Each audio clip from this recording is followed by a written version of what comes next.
Bonsoir à tous. Je vous invite à vous installer si ce n'est déjà fait pour que l'on puisse commencer ce débat.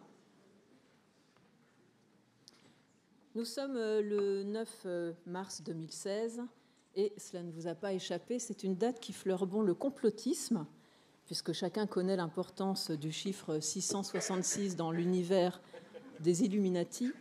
Eh bien, avec le 09-03-2016, nous avons ce chiffre. Mettez le 9 à l'envers, vous obtenez un 6. Additionnez le 3 à lui-même, vous obtenez un 6. Et puis l'année 2016 se termine par un 6. Donc 3, 6, cela fait 666, le chiffre fatidique. Et ce qui est fatidique, c'est ce à quoi on ne peut échapper. Les esprits en alerte auront également remarqué que le A majuscule de assise contient 2 triangles, qui est un symbole incontournable de la franc-maçonnerie. Quant au J majuscule de journalisme, il fait irréfutablement référence au J de juif. Et on le sait, de manière récurrente, les théories du complot sont largement fomentées par l'État hébreu, le Mossad et le lobby sioniste. Donc, tous qui êtes présents ici ce soir, vous savez parfaitement où vous mettez les pieds. Et vous aurez compris que tout peut faire sens, même les choses les plus absurdes. Plus sérieusement, la Révolution française, l'assassinat de Kennedy, l'homme sur la Lune, les attentats du 11 septembre, Charlie Hebdo, les massacres de novembre, derrière ces différents événements à différentes époques, agiraient dans l'ombre des sociétés secrètes, des groupes d'individus, alors les Templiers, les Juifs, les Illuminati, des êtres porteurs d'un projet de domination du monde. Des thèses délirantes qui réécrivent l'histoire en se parant des habits de la rationalité, de la preuve irréfutable. C'est ce que l'on appelle donc les théories du complot, puisque le complotisme tord la réalité dans le sens de ses intérêts. Alors, ces discours conspirationnistes ne se manifestent pas simplement à chaque fait marquant de l'actualité. Il semble au contraire, et en particulier depuis le mois de janvier 2015, s'étendre et s'intensifier. Auparavant, on pouvait constater que ces discours intéressaient surtout des minorités politiques radicales. Désormais, même le grand public est sensible à cette argumentation. Et plus grave encore, ces théories qui contaminent la toile gangrènent désormais l'école. Le conspirationnisme, et pour aller très souvent dans les établissements scolaires, je peux en témoigner, s'invite très souvent dans les salles de classe. Les enseignants témoignent du fait que souvent ils sont remis en cause, que le savoir est contesté par les élèves qui argumentent alors avec des rhétoriques très affûtées, j'ai pu en entendre, très affûtées, qu'ils trouvent sur le net. Conséquence, eh bien, ces élèves et tous ceux qui sont adeptes de ces théories s'enferment dans leur propre représentation du monde. Et ce qui est assez grave, c'est que leurs proches, leur famille ou bien leurs amis, ne disposent pas toujours du capital culturel pour contrebalancer ces théories du complot. Et effectivement, on va voir ce soir que c'est très compliqué. Le conspirationnisme, donc, brouille les relations des élèves à l'institution. Je vous parle beaucoup des élèves parce que c'est un univers que je connais.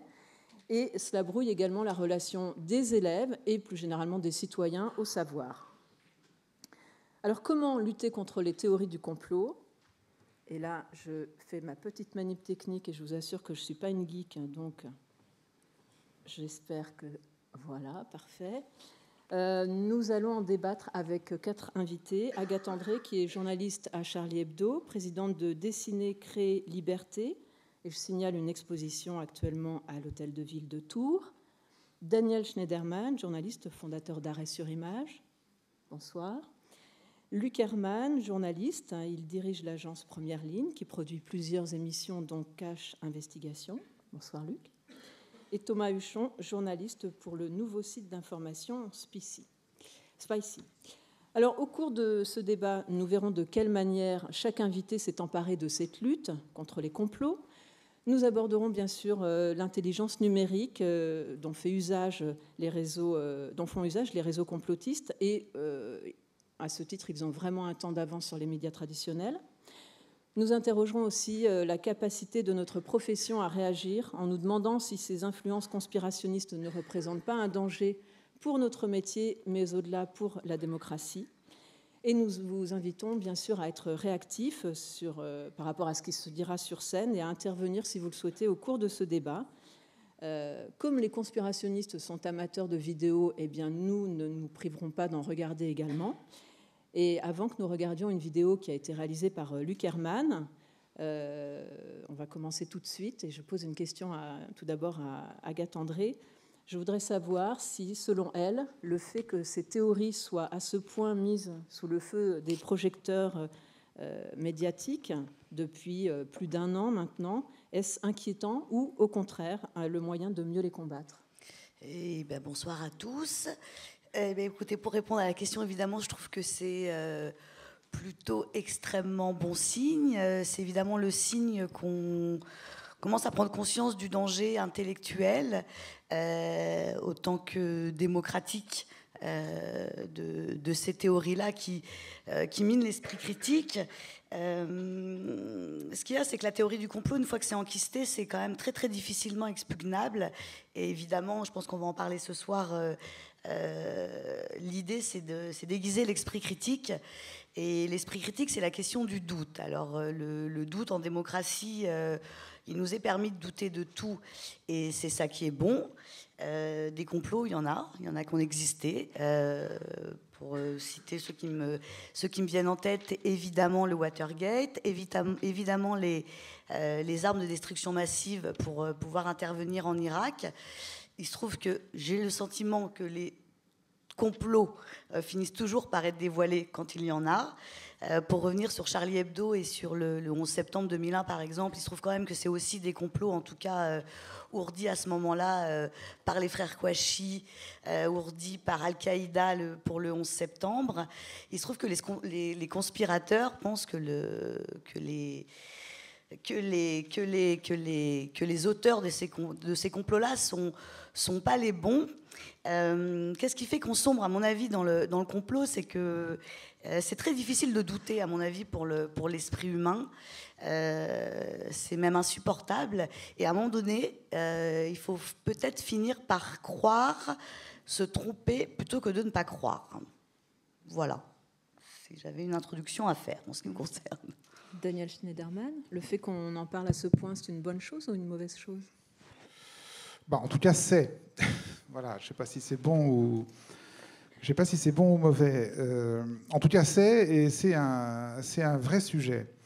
Alors, pour introduire un peu la question, en réfléchissant au débat, je me souvenais du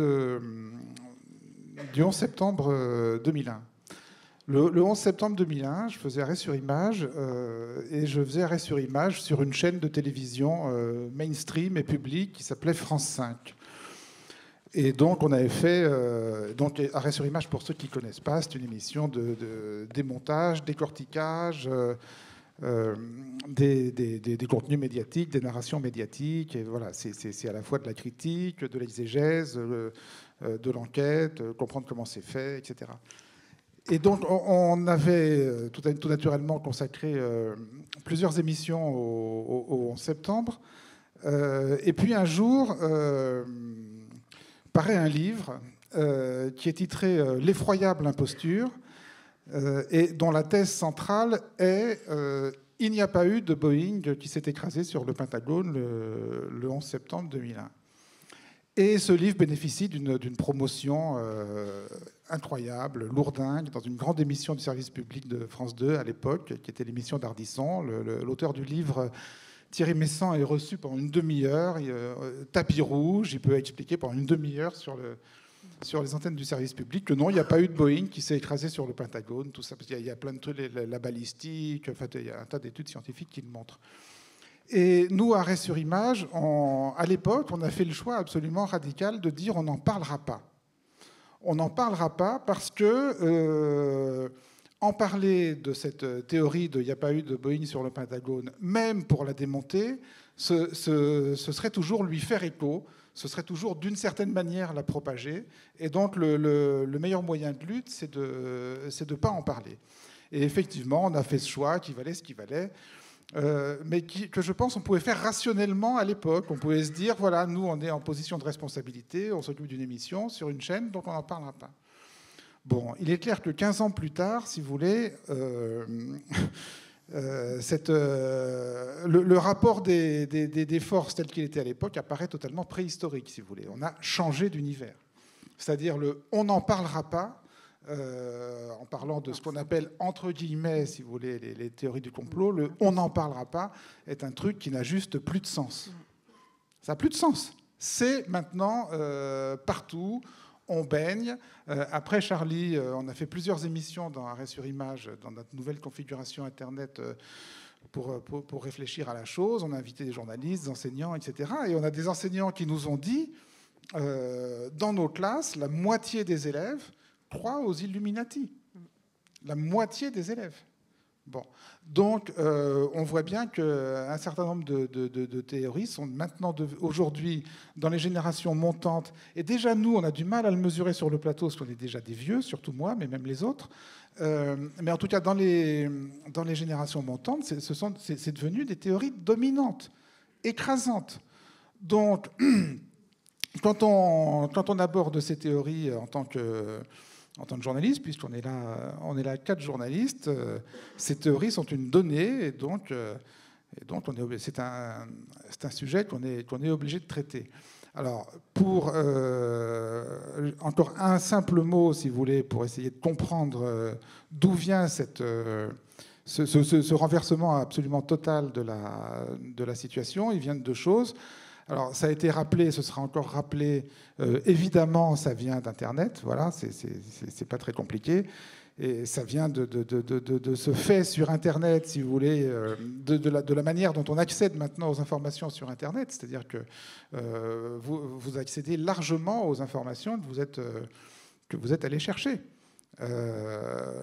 C'est-à-dire que si vous voulez vous renseigner sur les Illuminati, vous tapez sur Google les Illuminati c'est quoi, et vous avez le choix entre 500 000 contenus et vidéos plus intéressants les uns que les autres sur les Illuminati. Donc évidemment, Internet a profondément bouleversé de fond en comble notre manière de nous informer. Et pour beaucoup, d'ailleurs, pour beaucoup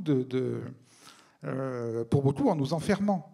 En enfermant les gens qui sont sur les réseaux sociaux et qui s'informent par les réseaux sociaux, en les enfermant dans le cercle de leurs amis, de leurs abonnés, de leurs followers, des gens qui raisonnent comme eux et qui pensent comme eux. Donc ça, c'est absolument fondamental. Et parallèlement, parce que je voudrais pas qu'on l'oublie non plus, cette montée en puissance de ces théories que je ne sais pas très bien qualifier. Moi, j'aime pas. J'ai pas très envie de les enfermer dans le mot complotiste parce que c'est toujours plus compliqué. Mais enfin, voilà, ces théories-là sont nées aussi de l'affaiblissement tragique du journalisme traditionnel.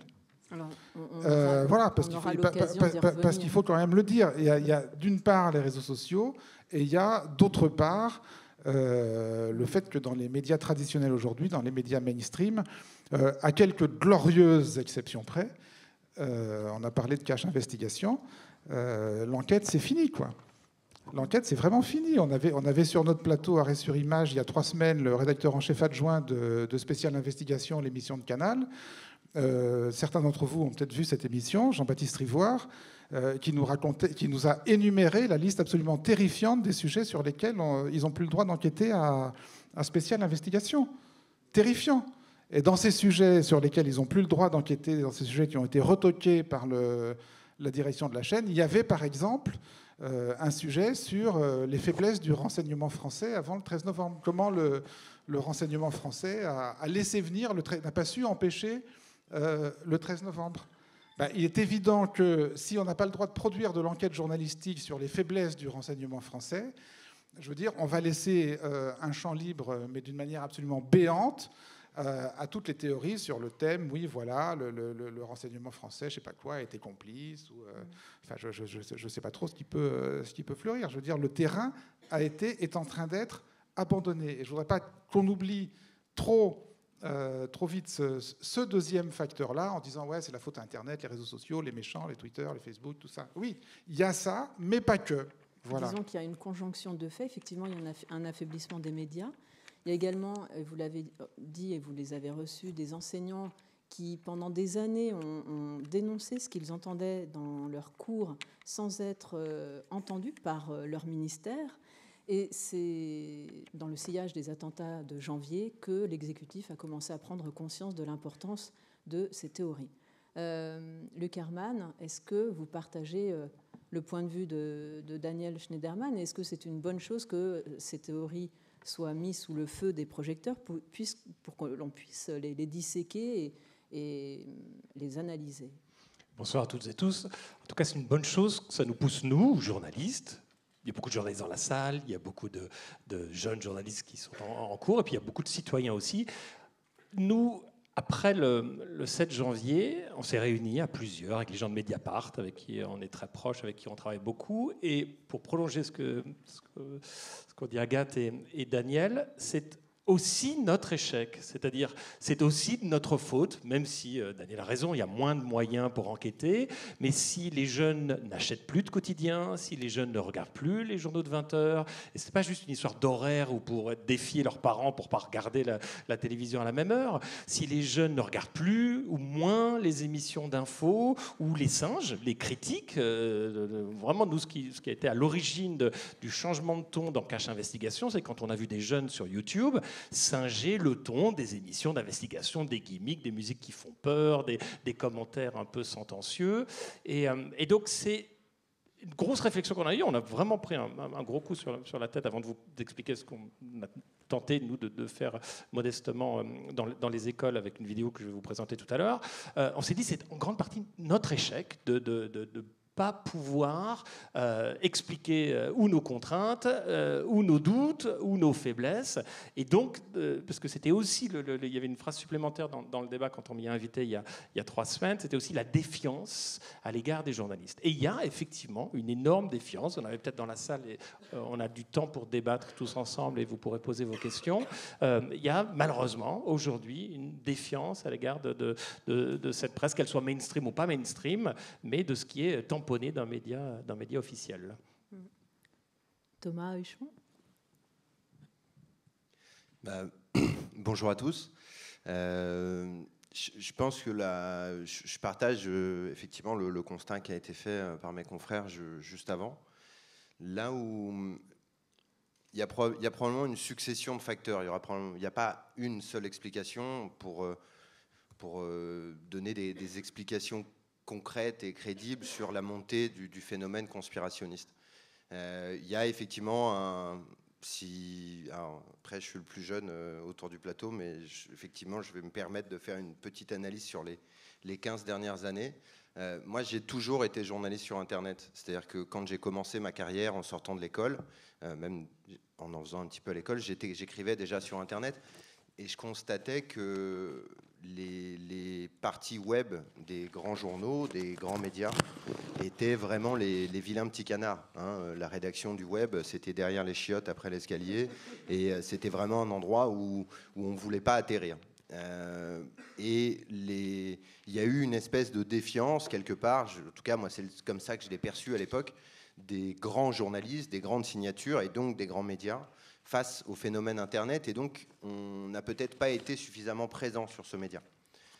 Quand je dis on, c'est un nous général de tous les journalistes qui n'avons peut-être pas fait l'effort d'aller sur ce média. Il nous faisait peur, il donnait beaucoup la parole aux lecteurs ou aux télénautes, je ne sais pas très bien comment on les appelle, mais en tout cas ça crée un nouvel espace d'échange sur lequel on n'était pas forcément prêt à aller, à tort d'ailleurs, parce que je crois que Daniel le confirmera. Moi j'ai eu la chance de faire partie du début de l'expérience Rue 89, et c'était génial d'échanger avec les gens qui venaient commenter les papiers en bas, et c'était possible encore, en 2007, 2008, 2009, c'était possible d'échanger. Aujourd'hui on est souvent victime de trolls, et les discussions dans les commentaires sont très tendues, souvent très biaisées, et c'est compliqué. Moi, si je devais expliquer le phénomène conspirationniste aujourd'hui, je dirais qu'il y a probablement 4 facteurs, en tout cas, principaux. Il y a un facteur historique, qui est le 11 septembre 2001, et qui est un événement qui a finalement bouleversé à la fois la géopolitique, la vision du monde, et qui a été un vrai moment de questionnement. Là-dessus, on colle un développement technologique qui est Internet, l'avènement d'Internet et donc la possibilité de trouver sur Internet tout un tas de choses qui étaient très très difficiles à trouver auparavant. Il y a 20 ans, si vous vouliez vous procurer les protocoles des sages de Sion, par exemple, il fallait aller dans une librairie spécifique d'extrême droite, aller dans l'arrière-salle, acheter en liquide parce que c'était interdit, et donc c'était très compliqué d'avoir accès à toute une littérature, à toute une production de contenu conspirationniste, complotiste, négationniste, antisémite. On peut en passer. Et on va dire qu'on ne va pas faire un inventaire à la Prévert, mais il y a beaucoup de choses. Donc un premier facteur qui est historique, un deuxième facteur qui est technologique. Il y a aussi quelque part la fin des idéologies de changement de la société. Et je pense à la fin de l'idéologie socialiste quelque part. Aujourd'hui, plus personne ne croit sincèrement qu'on va changer les choses dans le monde dans lequel on vit. On essaye de poser des rustines. Et cette incapacité de l'homme à faire face aux défis qui sont les siens dans sa société, dans son avenir, ça crée aussi une forme de ressentiment qui va trouver une expression, une explication dans le conspirationnisme. C'est une simplification de la lecture du monde. Et du coup, on arrive au quatrième point qui est finalement peut-être un facteur psychosociologique d'explication de ses propres échecs. Le conspirationnisme, ça vous permet aussi d'expliquer pourquoi vous avez échoué. Vous n'avez pas échoué parce que vous n'avez pas fait tous les efforts nécessaires ou parce que vous n'étiez peut-être pas fait pour faire ce que vous imaginiez devoir devenir dans la vie. Il y a une petite minorité qui se garde la part du lion et qui vous empêche de devenir ce que vous espériez devenir. Et donc, si on conjugue quelque part tous ces facteurs, même si c'est un peu décousu comme ça, je crois qu'on arrive à comprendre à la fois la défiance envers les institutions au sens large dans lesquelles on peut glisser les médias et les journalistes, même si on sera tous d'accord pour dire sur ce plateau que c'est pas pareil d'être présentateur du 20h ou d'être enquêteur à Charlie Hebdo, et pourtant on va dans la bouche du public être des journalistes ou des médias et être un peu englobé aussi. Il y a une manière d'englober dans le jugement du public qui est aussi fausse que de dire que les journalistes auraient toujours raison, hein, les deux sont faux. Et finalement, je crois que le vrai enjeu, c'est d'accepter les questions, mais de faire attention à qui donne la réponse.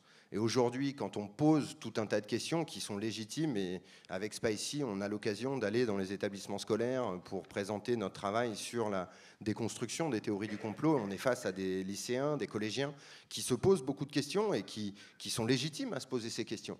Mais le problème, c'est que quand on pose la question à son meilleur ami Google, y a-t-il eu un complot à Charlie Hebdo ? Et bien, ceux qui répondent sont ceux qui croient au complot de Charlie Hebdo. Et ils vont être d'autant plus représentés dans les résultats de recherche qu'ils sont croyants dans ce qu'ils défendent et donc plus motivés à faire valoir leurs arguments. Et du coup, ils gagnent quelque part la bataille des algorithmes. Il ne faut pas se tromper, Google n'est pas un média, c'est un tuyau. C'est un tuyau qui fonctionne avec des calculs mathématiques. Ces calculs mathématiques représentent quelque part la présence sur Internet ou la volonté d'être présent sur Internet. Eh bien, pour reprendre ce que je disais au tout début, il y a 15 ans, les grands journalistes, les grands médias n'ont pas voulu aller sur Internet, d'autres y sont allés, ils ont gagné cette bataille des algorithmes, et aujourd'hui, on se retrouve avec des sites conspirationnistes qui font plus d'audience que le site Internet de France Culture, de Paris Match ou de Que Choisir.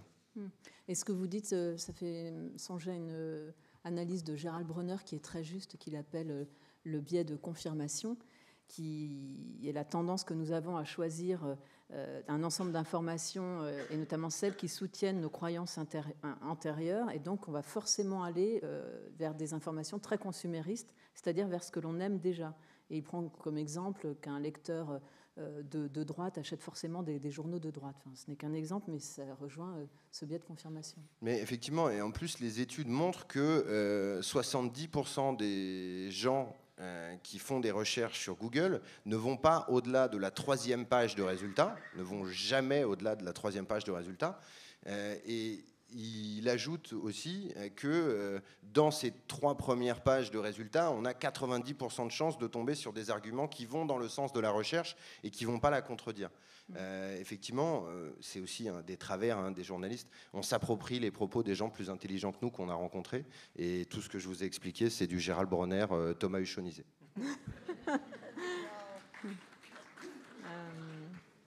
Alors, ce que l'on constate, c'est qu'il est difficile de contrer des théories du complot, puisque par définition, prendre le contre-pied aux propos conspirationnistes eh bien, fait que vous entrez de plein pied dans le complot, puisque vous en faites partie. Je voudrais savoir, Luc Hermann, si, justement, pour lutter contre ces théories, le moyen, c'est de prendre le contre-pied. Est-ce que ça nécessite des écritures nouvelles dans votre travail ? Alors nous, très modestement, pour contrer la défiance des citoyens à l'égard du travail des journalistes, on a modestement à nouveau, et on a essayé de casser un peu les codes. Alors c'est une petite boîte, première ligne, on produit plutôt pour des chaînes du service public, pour Arte pas mal, un peu pour Canal+, et de moins en moins, comme l'a rappelé tout à l'heure Daniel, il y a de moins en moins d'investigations, et c'est dommage sur Canal+, qui a, à la grande époque de cette chaîne, a mis beaucoup d'argent dans des très beaux documentaires. Moi, j'y ai travaillé 18 ans à Canal+, donc moi, je suis beaucoup plus mainstream que toi. J'ai travaillé chez le grand méchant CNN pendant 2 ans aux États-Unis, tu te rends compte ? Aux États-Unis, ne le dis pas à Thierry Messant, puis 18 ans à Canal+. Et donc là, voilà, la petite boîte qu'on a, donc première ligne, on produit plutôt pour le service public, plutôt pour Arte. Et ce qu'on a décidé de faire dans Cache Investigation, c'est de montrer quelquefois un peu de coulisses. Ça peut agacer de voir le journaliste à l'image. Nous, on a le sentiment que ça fait sens si on montre une difficulté, une réelle difficulté de l'enquête. Et là où on va pas faire les moyens, les malins, c'est qu'on a des moyens, justement. Voilà, au contraire de beaucoup de journalistes qui sont de très bons journalistes, parce qu'il forcément, vous allez tomber sur des papiers que vous allez trouver un peu faible, mais parce que les journalistes auront eu peu de temps pour travailler.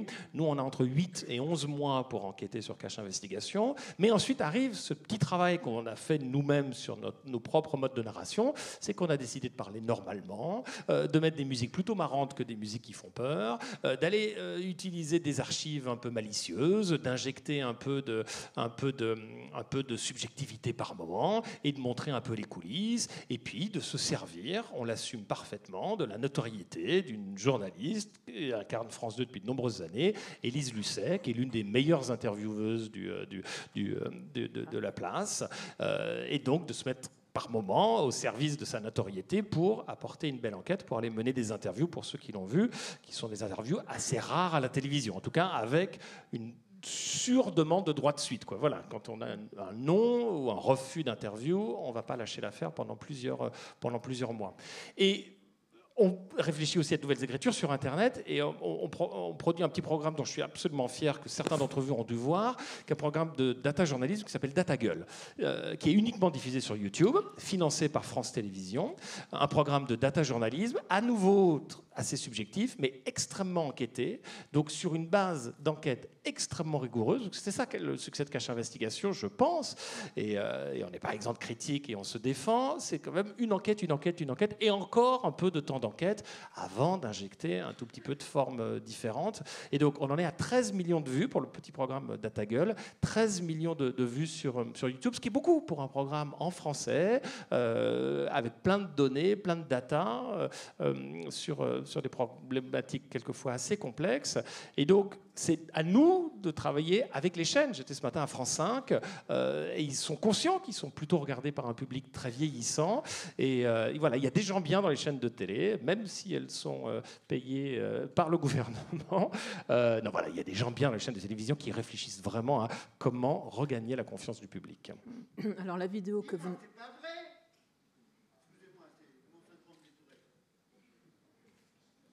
Pardon.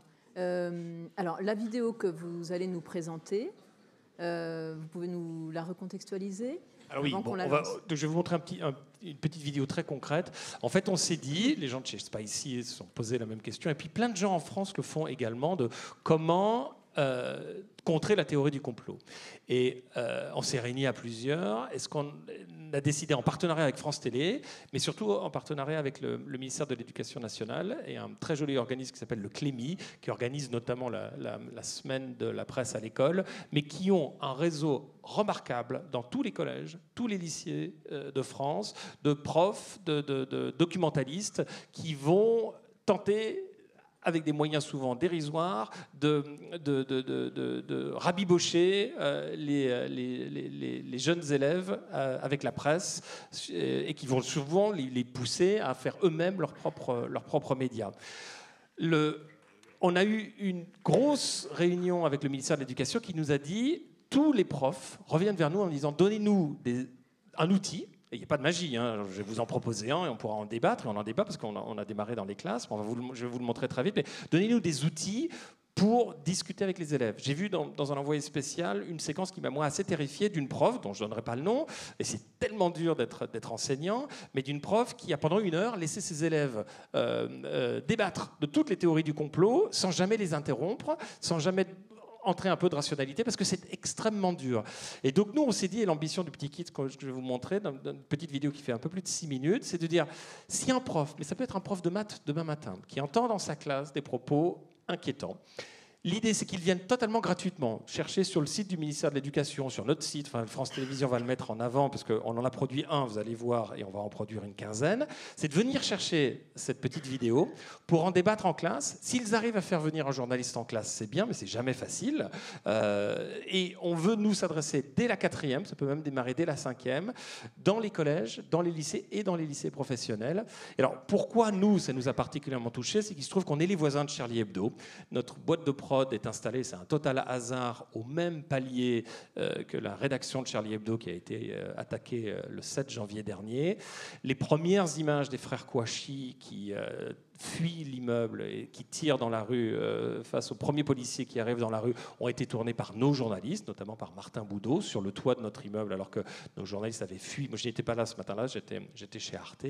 Mais donc, il y avait une quarantaine de nos collaborateurs, production et journalistes qui étaient vraiment à 3 mètres de la porte de Charlie Hebdo au même étage.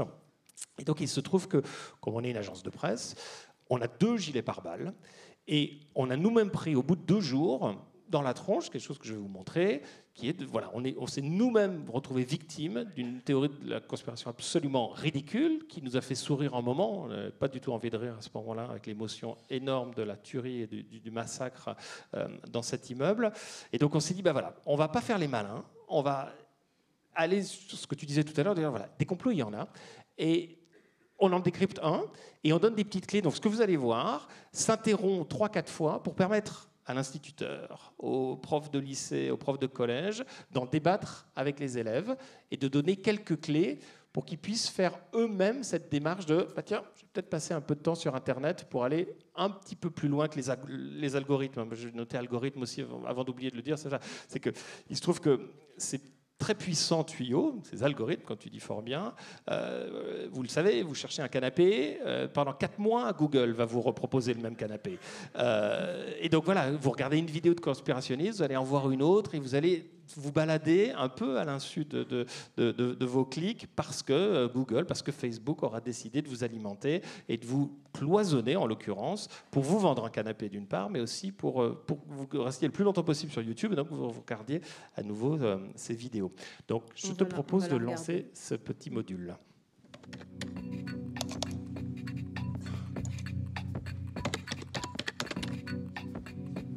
Bonjour, je m'appelle Paul Morera, je suis journaliste d'investigation. Je ne travaille pas pour Illuminati Magazine ni pour CIA Hebdo. Je travaille pour l'agence Première Ligne, c'est ici. Si tout est mensonge, alors ce que nous allons vous raconter est faux. Non, soyons clairs. Ne comptez pas sur nous pour vous dire que les complots, ça n'existe pas. Des complots, il y en a eu et il y en aura encore.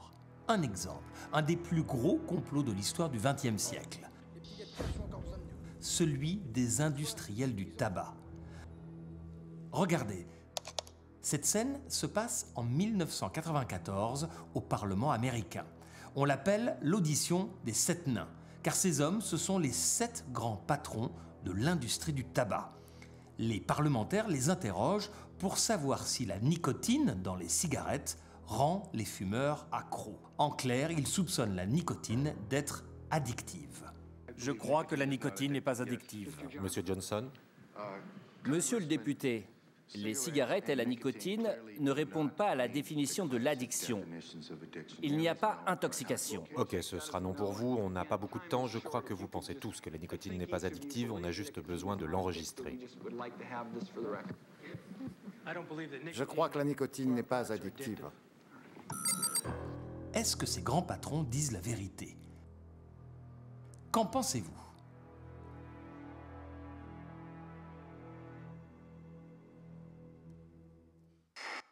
En fait, la nicotine est bien addictive et le tabac provoque le cancer. Les scientifiques sont formels. Mais les 7 nains ont tous décidé de mentir ensemble. Pour entretenir le doute, ils ont même financé des publicités massives pour faire croire que le tabac, en fait, c'est bon pour la santé. You say I'll feel better smoking Philip Morris? Yes, you'll feel better. And here are the reasons why. In case after case, coughs due to smoking disappear. Parched throat clears up. That stale, smoked-out feeling vanishes. Ce complot est resté secret pendant des décennies. Il a coûté des vies humaines. À votre avis, comment sait-on que c'était un complot? Nous savons que c'était un complot parce que des employés de l'industrie du tabac ont eu le courage de dénoncer les mensonges. Surtout cet homme, Merrell Williams. Il travaillait pour un cabinet d'avocats au service d'un géant du tabac. Il a décidé d'envoyer des rapports confidentiels à un docteur, ce cardiologue spécialiste du tabac. Et son courage a fait basculer le sens de l'histoire. La justice a enquêté. Les industriels du tabac ont été condamnés à de très lourdes amendes. Et des millions de documents confidentiels ont été révélés au grand jour. Vous pouvez les lire vous-même gratuitement sur Internet. Et vous pouvez chercher, il y a 14 millions, vous voyez ici, 14 millions de documents qui sont publics. Donc les complots, ça existe. Mais sur Internet, il y en a aussi des faux. C'est cousu de fil blanc. Ceci est un complot du gouvernement français. Ce qui compte, c'est de faire la différence. Nous sommes journalistes d'investigation pour la télévision. Notre agence de presse s'appelle Première Ligne.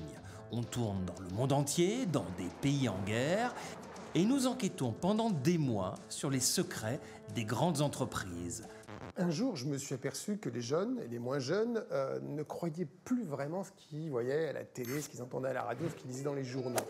Dès que ça avait l'air officiel, c'était forcément du mensonge. Des sites internet voient la main de services secrets ou de sociétés secrètes qui dirigeraient le monde. C'est cela que l'on appelle les théories du complot. Comme l'attentat contre Charlie Hebdo. C'était louche. Beaucoup y voient clairement une manipulation de services secrets occidentaux, de véritables commandos, dans leur façon de bouger, de tirer. Alors, je peux vous en parler d'autant plus facilement qu'on était très très près de l'événement. Ici, c'est les locaux de Première Ligne. Là, c'est la porte d'entrée de l'agence. Et ici, dans ce couloir, c'était la porte de Charlie Hebdo. À gauche! Là! Au moment de l'attaque contre Charlie Hebdo, notre équipe s'est réfugiée sur le toit et un de nos journalistes a filmé les 2 terroristes qui tiraient sur des policiers dans la rue après avoir tué 11 personnes dans notre immeuble. Ces images ont été diffusées sur toutes les chaînes. Mais très vite sur Internet, des sites complotistes ont utilisé nos images tirées de la télé pour mettre en doute la version officielle. Écoutez bien. Pourquoi ces gens qui étaient dans le bâtiment Charlie Hebdo sont partis se réfugier sur les toits munis de gilets pare-balles? Étaient-ils au courant aussi de l'attaque? Portaient-ils des gilets pour éviter toute bavure lors de cette attaque? On nous accuse, nous journalistes, d'avoir été au courant de l'attaque à l'avance, de faire partie d'un gigantesque complot. cette histoire de gilet pare-balles. Qu'en pensez-vous? Les fameux gilets pare-balles. Bon, ben, je vais vous le montrer. Voilà, c'est ça, le gilet pare-balles que vous avez vu à la télévision. Il n'y a aucun mystère, c'est des gilets, on en a 2 dans la rédaction. On est une agence de presse et donc régulièrement on est amené à aller dans les pays en guerre et on est quasiment obligé d'avoir des gilets pare-balles, ne serait-ce que pour des raisons d'assurance. 2 de nos journalistes, habitués au terrain de guerre, ont porté ces gilets pare-balles pour organiser l'évacuation de l'équipe. À gauche, à gauche! Chut, à gauche! Pour comprendre pourquoi nos 2 journalistes portaient ces fameux gilets pare-balles, qu'auraient dû faire les théoriciens du complot?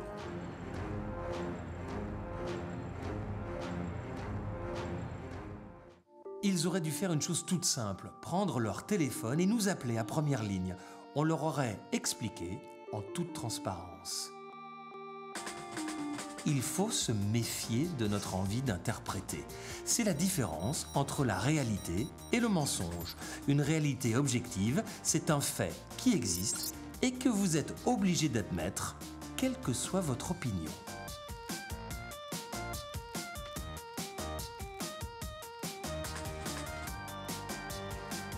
Donc on l'a testé dans plusieurs classes. Il va être utilisé au mois de mars pendant la semaine à l'école.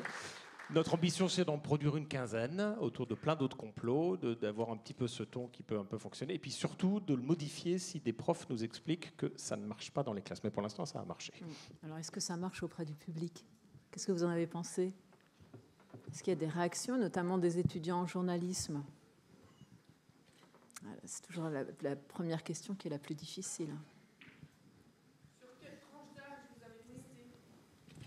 Evelyne, tu veux en toucher un tout petit mot? Parce que Evelyne du Clémy, ça a été... on l'a présenté devant 300 profs à Angers, dans l'Académie de Nantes. Ça a été utilisé, dans un lycée professionnel où il y a eu de bonnes réactions, il y a eu beaucoup de débats dans la classe. Et Evelyne, tu me disais tout à l'heure, je t'en prie. Non, moi, c'est juste un groupe... il y a une réunion des profs de sciences économiques et sociales.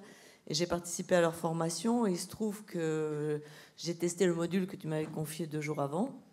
Et effectivement, j'ai recueilli un certain nombre d'impressions. Alors, le document, forcément, il est intéressant. La façon dont les choses sont amenées, ça marche bien. Les pubs, tabac, etc. Le complot des 7 nains, ça roule. Ce qu'ils m'ont dit, c'est qu'il y avait quelques aspects effectivement qui ne pouvaient pas passer, entre autres avec des lycéens, réaction des élèves, les ponctuations comme ça, il faut probablement les retirer parce que les profs seront à même de savoir où faire les ponctuations. En revanche, la question qui se posait, c'est avec un certain nombre d'élèves, ce genre de document peut en effet apporter des réponses, mais il y a aussi des questions sur est-ce que ça ne va pas encore alimenter ceux qui croient à des complots parce qu'ils vont se dire tiens, s'ils se justifient, c'est qu'ils n'ont pas l'esprit tranquille. Et donc, ça va réalimenter de nouvelles questions par rapport à ça. Voilà, c'était la seule réserve. Mais ils étaient prêts à le tester auprès de leurs élèves de toute façon. Cela étant, ce qu'ils disent aussi, c'est qu'il faudrait s'interroger sur à quoi correspond ce désir de croire à des complots chez des adolescents. Est-ce que ça ne fait pas partie d'une culture qui s'est mise en place petit à petit, qui s'appuie sur des jeux vidéo, certains types de BD ou de littérature de jeunesse même, et qui finalement fait qu'ils ont un goût pour une sous-présentation des événements, enfin vous voyez, des complots, etc. Voilà. Alors, Daniel Schneiderman. Alors évidemment, il y a ça. Hein. Tout ça, est-ce que ça ne va pas alimenter? Oui, ça peut alimenter. Et c'est un des obstacles auxquels peut se heurter la démarche qu'on vient de voir matérialisée par ce film. Je voudrais dire que je pense qu'il y a un autre obstacle qui est peut-être encore plus rédhibitoire, c'est l'obstacle du lieu d'énonciation. C'est-à-dire, par exemple, ce film-là, comme d'autres films un peu du même genre, ce n'est pas la seule tentative, ça c'est la tentative de première ligne. Depuis quelques mois, surtout depuis Charlie, il faut bien le dire, il y a d'autres tentatives. Par exemple, des tentatives gouvernementales, hein, avec des réussites plus ou moins variables, de faire des contenus et des vidéos anti-complot. Il y a aussi de plus en plus maintenant dans des médias traditionnels des espaces qu'on appelle décryptage, désintox, etc. Enfin, je veux dire, tout ça se multiplie, mais va se heurter, à mon avis, toujours à la même difficulté, qui est la difficulté du lieu d'énonciation. C'est-à-dire, qu'on le veuille ou non, je veux dire, parmi une large partie du public qui est perméable à ces messages, qu'on le veuille ou non, les lieux d'énonciation institutionnels sont cramés. Je veux dire, et quand je dis lieu d'énonciation institutionnelle, je veux dire médias, écoles, institutions, gouvernement. Médias, parce que les médias, c'est pas compliqué, c'est soit des médias publics, donc c'est l'État, c'est le message que veut faire passer le gouvernement, soit c'est des médias privés, donc c'est les milliardaires, c'est Drahi, c'est Arnaud, c'est Dassault, c'est Bolloré, etc. Gouvernement, je veux pas un dessin. Et école, c'est encore les représentants d'une institution. Donc, ce qu'il faut savoir aussi, c'est que dans le public qui est perméable à ces théories-là, la conviction est maintenant, je dirais, très très fortement ancrée. Enfin, dans une partie du public, il y en a une partie, ils ne savent même pas, si vous voulez, ce que c'est qu'un journal ou ce que c'est qu'une chaîne de télé, ou ils ne savent pas qui est Bernard Arnault, mais dans une partie non négligeable en tout cas, voilà, ça vient d'une source officielle, ça vient d'un média mainstream, donc c'est cramé. Alors, voilà, ils croient à ça.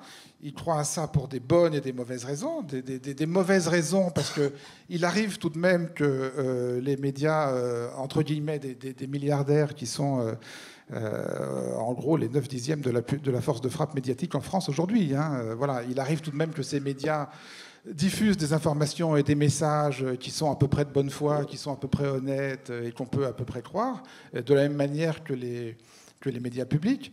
Mais en même temps, ces lieux d'énonciation sont cramés aussi, à mon sens, à moi, pour de bonnes raisons, parce que un média qui vit sur le modèle publicitaire, un média qui vit de ses annonceurs, un média qui est possédé par un industriel qui n'a strictement rien à voir avec le journalisme, est, à mon avis, un média dont on peut légitimement se méfier.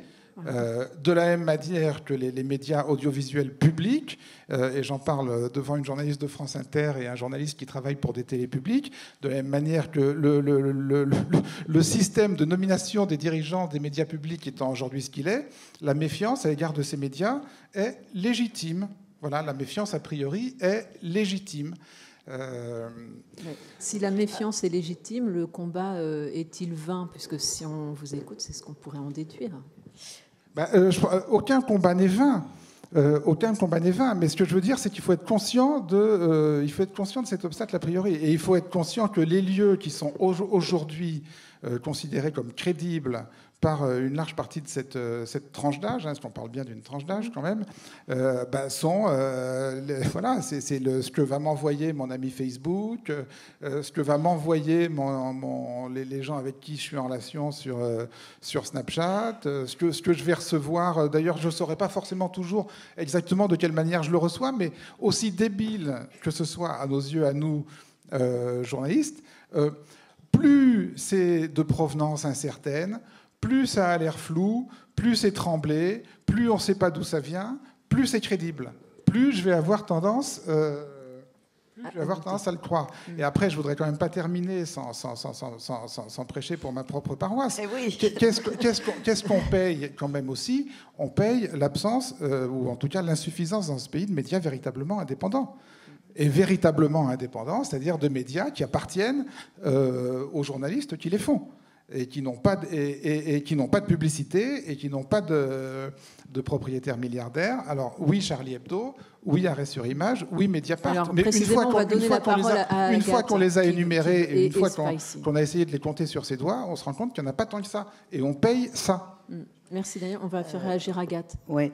Évidemment, ce qui est certain, c'est que les complotistes s'appuient sur les ratages des médias traditionnels, qu'évidemment des rédactions qui sont de plus en plus réduites et qui doivent couvrir l'info en temps réel, ça pose problème parce que la nécessité de vérifier ses sources n'est pas faite, ni ses informations.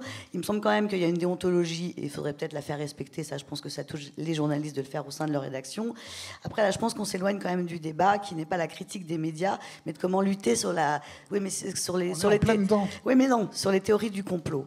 Et oui, mais il y a des profils, en fait. Et quand on revient sur la question, à mon avis, de la classe des jeunes, c'est que d'abord, c'est un âge où c'est important d'être anticonformiste, de s'opposer à l'autorité. Donc effectivement, une information qui a priori vient d'une source reconnue par les adultes, eh ben, c'est bon de dire eh ben non, c'est de la merde, moi je connais la vraie vérité, moi je la détiens. Et quand effectivement on est né avec le web, c'est ce que disait tout à l'heure notre ami de Spicy, la première page d'info suffit, c'est-à-dire là il n'y a pas de hiérarchisation sur Google, une page suffit, et donc l'information lambda ou la formation officielle, finalement ça se vaut. Effectivement ça suffit, et cette classe d'âge se réapproprie ces propos de manière très décomplexée pour les relayer ensuite. C'est ça, et les choses voilà, on se les forward, etc. Ça, c'est pour le premier profil. Sur Charlie Hebdo, nous, ça a été extrêmement violent. 2 jours après les attentats, de voir apparaître ces théories conspirationnistes. C'est-à-dire que quand tous les copains sont morts, quand ils sont vraiment morts et qu'il n'y a rien qui ne les fera revenir, on lit donc 2 jours après, parce que je crois que c'est quasiment ça, hein, le 8 ou le 9 janvier. 1 heure après. Qu'il y a cette fameuse... Non, mais c'est 1 heure après les premières thèses. Les premières thèses conspirationnistes arrivent entre 12h35 et 1 heure. Le monsieur qui nous parle avec sa voix comme ça, tout seul, c'est ça? Oui, c'est la voix du conspi. Alors, rendons à César ce qui appartient à César. C'est Gérald Bronner qui a fait un travail extrêmement fouillé. Qui l'avait sorti, moi je l'ai vu 2 jours après. Et donc il a constaté qu'1 heure après, les premières théories apparaissaient sur le net. C'est dingue. Et c'est vraiment dingue parce que ils sont bien morts, personne ne les refera revenir, c'est bien réel. Et effectivement, et donc soudain on apprend que en fait donc c'est un complot des services secrets, c'est un complot du gouvernement, que Coco, comme par hasard, elle était là pour taper le code. Il fallait voir Coco dans quel état elle était à ce moment-là, que comme par hasard le policier M. Rabet n'est pas mort, la preuve, il n'y avait pas de sang. C'est surréaliste, à ce moment-là, on n'a qu'une envie, c'est de foutre la tête de ces gens-là dans le sang des victimes, très clairement. Évidemment, ce n'est pas la bonne méthode. Et très vite, je me suis posé moi la question, c'est pour essayer d'aller sur le terrain des profils qui fait qu'on cède, le profil psychologique qui fait qu'on cède à ces théories-là. Et je me suis demandé qu'est-ce qui fait que dans ce principe de réalité, les choses soient si insupportables pour qu'on les accepte. Qu'est-ce qui fait que ces faits qui sont aujourd'hui irréparables, qui sont implacables, on ne les accepte pas. Et je crois que c'est la réalité justement. Il fallait, pour beaucoup, alors peut-être que c'était aussi l'angoisse des parents qui est passée chez les enfants, il fallait fuir ce monde qui était insupportable, ce réel qui était insupportable, surtout si en plus ces événements-là, pour une raison ou pour une autre, pouvaient aussi donner,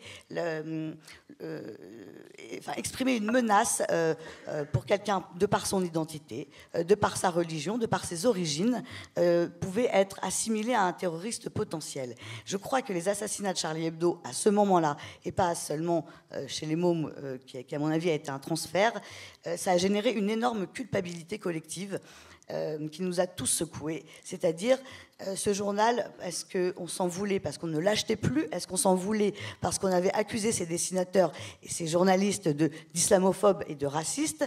Est-ce qu'on s'en voulait parce qu'on n'avait pas soutenu ce journal quand les locaux se sont fait incendier 3 ans auparavant, qui était évidemment le premier signe de l'escalade de la violence? Et je suis persuadée que ça a réveillé une énorme culpabilité et qu'il fallait la fuir, cette réalité-là. Voilà, ça, pour moi c'était important de le dire. C'était important de le dire parce que je pense que il faut pouvoir comment dirais-je, mince, je me perds du coup parce que du coup des tas de choses me reviennent. Bref, revenons à Charlie Hebdo et à ce qui fait sa nature, c'est-à-dire que je crois que pour combattre, moi, les théories du complot, il faut y aller par le rire. Et vous commenciez à le dire tout à l'heure, et je crois que c'est Data Gueule qui a fait ça, non? Tuons-les par le rire. Pour reprendre, je crois que c'est Léo Taxil, donc, qui était un type de la fin du 19e siècle, qui en fait avait écrit des pamphlets. Donc lui, c'était un libre penseur qui avait écrit des pamphlets sur les Illuminati en expliquant à quel point ils se réunissaient dans des cérémonies satanistes, etc., etc. Évidemment, ça a encore pris aujourd'hui. Sauf qu'il a fini par avouer devant tout le monde que c'était du pipeau et que c'était pour se foutre de la gueule de l'Église, en fait, parce que lui était libre penseur. Que voilà, c'était pour les tourner en ridicule. Donc je pense qu'il faut les faire rire. Et pour revenir à ça aussi, sur Canal+, il y a eu des choses très très bien qui ont été faites sur le Before du Grand Journal, où en fait on apprend que Harry Potter, c'est le grand complot de l'industrie du porno, et que c'était quoi d'autre Qu'est-ce que c'était d'autre? Ah oui, Star Wars, c'était un grand complot du monde arabe. Voilà. Il faut rire de tout ça. Voilà, c'était ce que je voulais dire. Oui, allez-y, on va vous donner un micro. Juste avant votre question, monsieur, je voulais juste réagir à ce que disait Agathe à l'instant. Finalement, et je pense que ça a été le cas pour vous, mais ça a été le cas pour beaucoup de citoyens français, il y a une forme d'obscénité dans la théorie du complot. Quand on va dire, et chez Spicy, on s'est précisément intéressé à ces questions à la fois de la couleur des rétroviseurs des terroristes et à la fois l'absence de saignement d'Ahmed Merabès, policier qui a été assassiné devant les locaux de Charlie Hebdo. Il y a quelque chose d'obscène à dire qu'Ahmed Merabès n'est pas mort. Il y a quelque chose d'éminemment dégueulasse à expliquer que 3 jours plus tard, sur BFM, le cercueil est vide et que autour de lui, ses proches qui pleurent et les 1500 policiers qui sont venus lui rendre hommage lors de ses obsèques sont tous des comédiens. Il y a une forme peut-être de négation de la réalité, ça c'est sûr, mais cette négation de la réalité, elle est plus dans celui qui le lit que dans celui qui l'écrit. Chez ceux qui produisent ces théories, et ils sont pas si nombreux, mais ils sont, comme on l'a expliqué, grâce aux algorithmes, beaucoup plus présents qu'ils ne devraient l'être, il y a quelque chose d'obscène, il y a quelque chose d'éminemment immonde à expliquer tout ça, et voilà, je voulais juste dire ça et puis voilà, pour tous ceux et puis désolé pour la petite baisse de tension. Non, mais on comprend très bien cette baisse de tension, et je pense que tout le monde dans la salle t'envoie des énergies positives. En discutant avec les gens de SOS Racisme qui portent le projet qu'on porte aujourd'hui, qui s'appelle #Je dessine, entre autres autour de la théorie du complot, il y a quelque chose qui marche très très bien à faire. C'est celui qui a priori défend des théories du complot, c'est de lui demander comment il s'appelle. Donc a priori, il vous donne son nom, son prénom, il vous dit non, je te crois pas. Alors évidemment, il est là, mais enfin, bien sûr que si, je m'appelle comme ça, les gens peuvent en témoigner. Non, non, je te crois pas, enfin, t'as aucune preuve de ce que tu avances. Au mieux, tu te dis, mais enfin, je peux te dire, ma famille, mes amis vont bien te dire qui je suis. Tu te dis, non, la preuve, ils appartiennent aussi au complot, ou au mieux, ce n'est toujours pas une preuve. Il sort sa carte d'identité, mais enfin, tout va bien, regarde bien, je suis bien Robert Jean, Ah ouais, tu vois, comme par hasard, le gouvernement t'a fait une carte. Ça veut donc bien dire que tu appartiens au complot. Et qu'en plus, le gouvernement valide ce truc-là. Tout ça n'est pas une preuve. Et c'est assez drôle, le type devient complètement fou et c'est assez schizophrène. Et en fait, l'idée, c'est de reprendre complètement les méthodes des conspirationnistes qui consistent d'abord à être sûr, à douter de tout sauf de soi-même, à verser la charge de la preuve, en gros, en disant c'est à toi de me prouver que tu n'appartiens pas au complot, plus à moi de prouver que tu y appartiens. Et ça marche super bien, en fait. Et en tout cas, ça ne convainc pas, ça déstabilise, et puis on se prend bien la gueule. Voilà.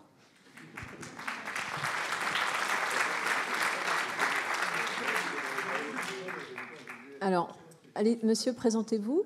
Oui, donc je suis Philippe Spiegel, je suis le coordonnateur académique du CLEMI, donc Nancy-Metz, et je voudrais revenir sur ce que monsieur Luc Hermann a dit tout à l'heure à propos du reportage d'Envoyé spécial. Il se trouve que ce reportage, dans ce reportage, il y a effectivement une séquence où on voit une enseignante qui ne contredit pas ses élèves quand ils parlent de la théorie du complot. Or, il se trouve que moi, j'ai assisté au tournage de cette séquence au lycée de Romba.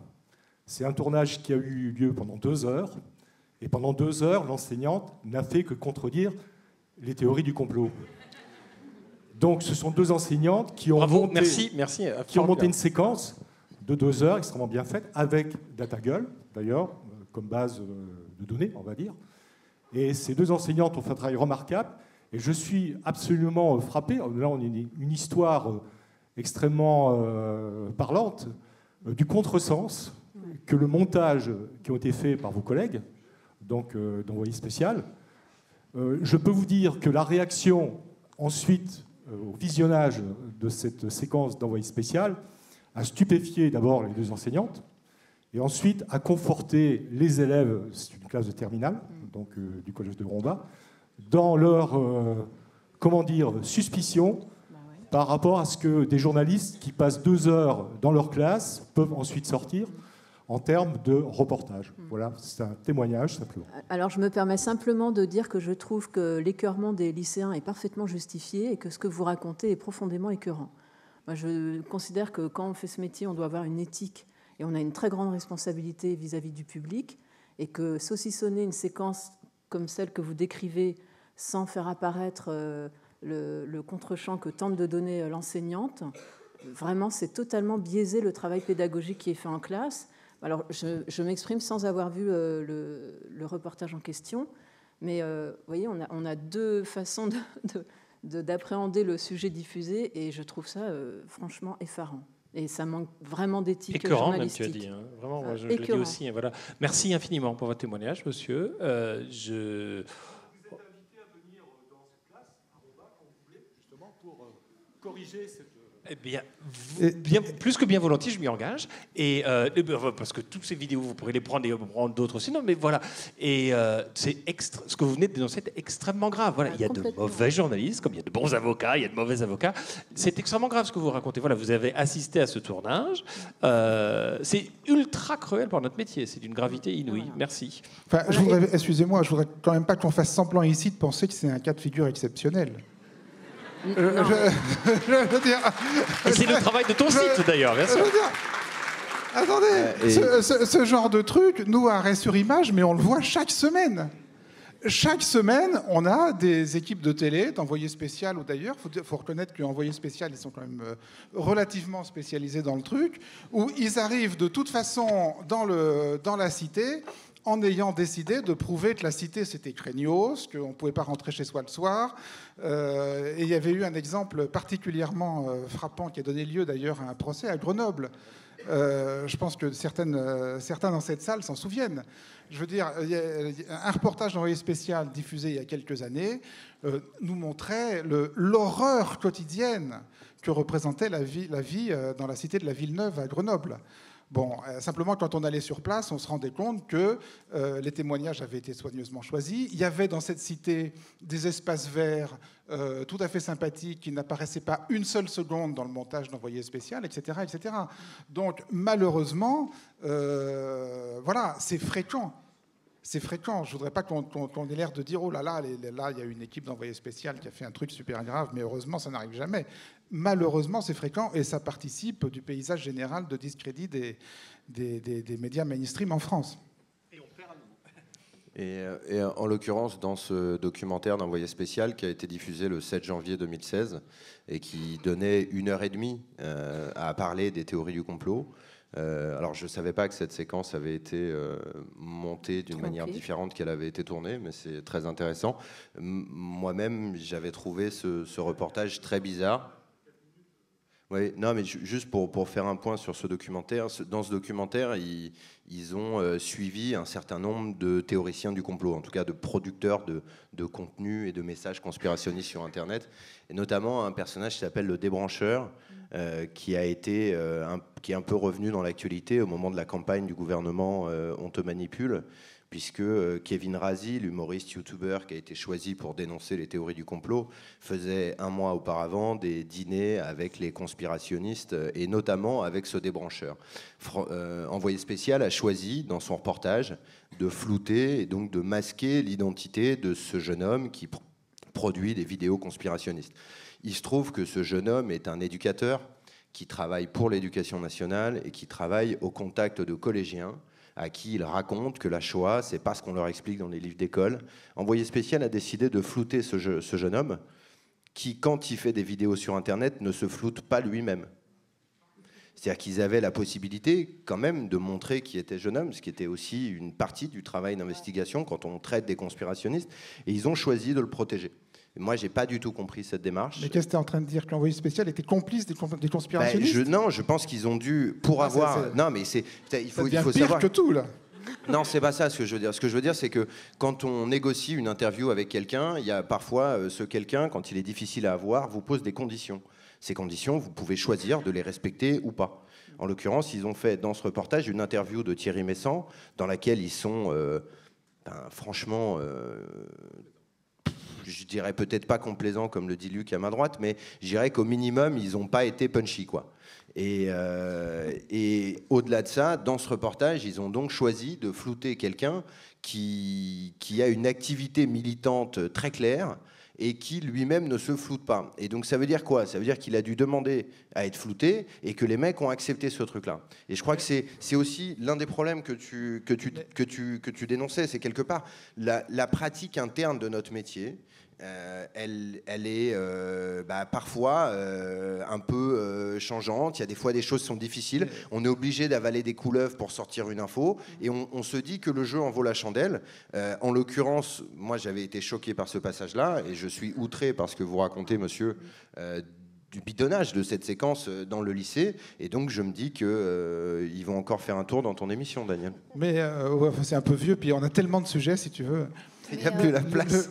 Qu'est-ce que je veux dire? Mais ce qui est intéressant dans cet exemple-là, c'est plusieurs choses. C'est d'abord que les contraintes qui s'exercent sur une équipe de journalistes, elles peuvent être multiples.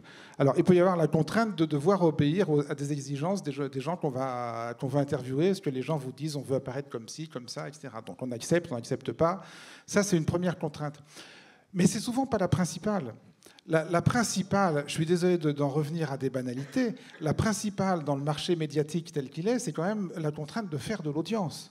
C'est-à-dire qu'envoyé spécial, s'ils ne font pas chaque semaine leur part de marché, eh ben, à la fin de la saison, envoyé spécial, ils dégagent.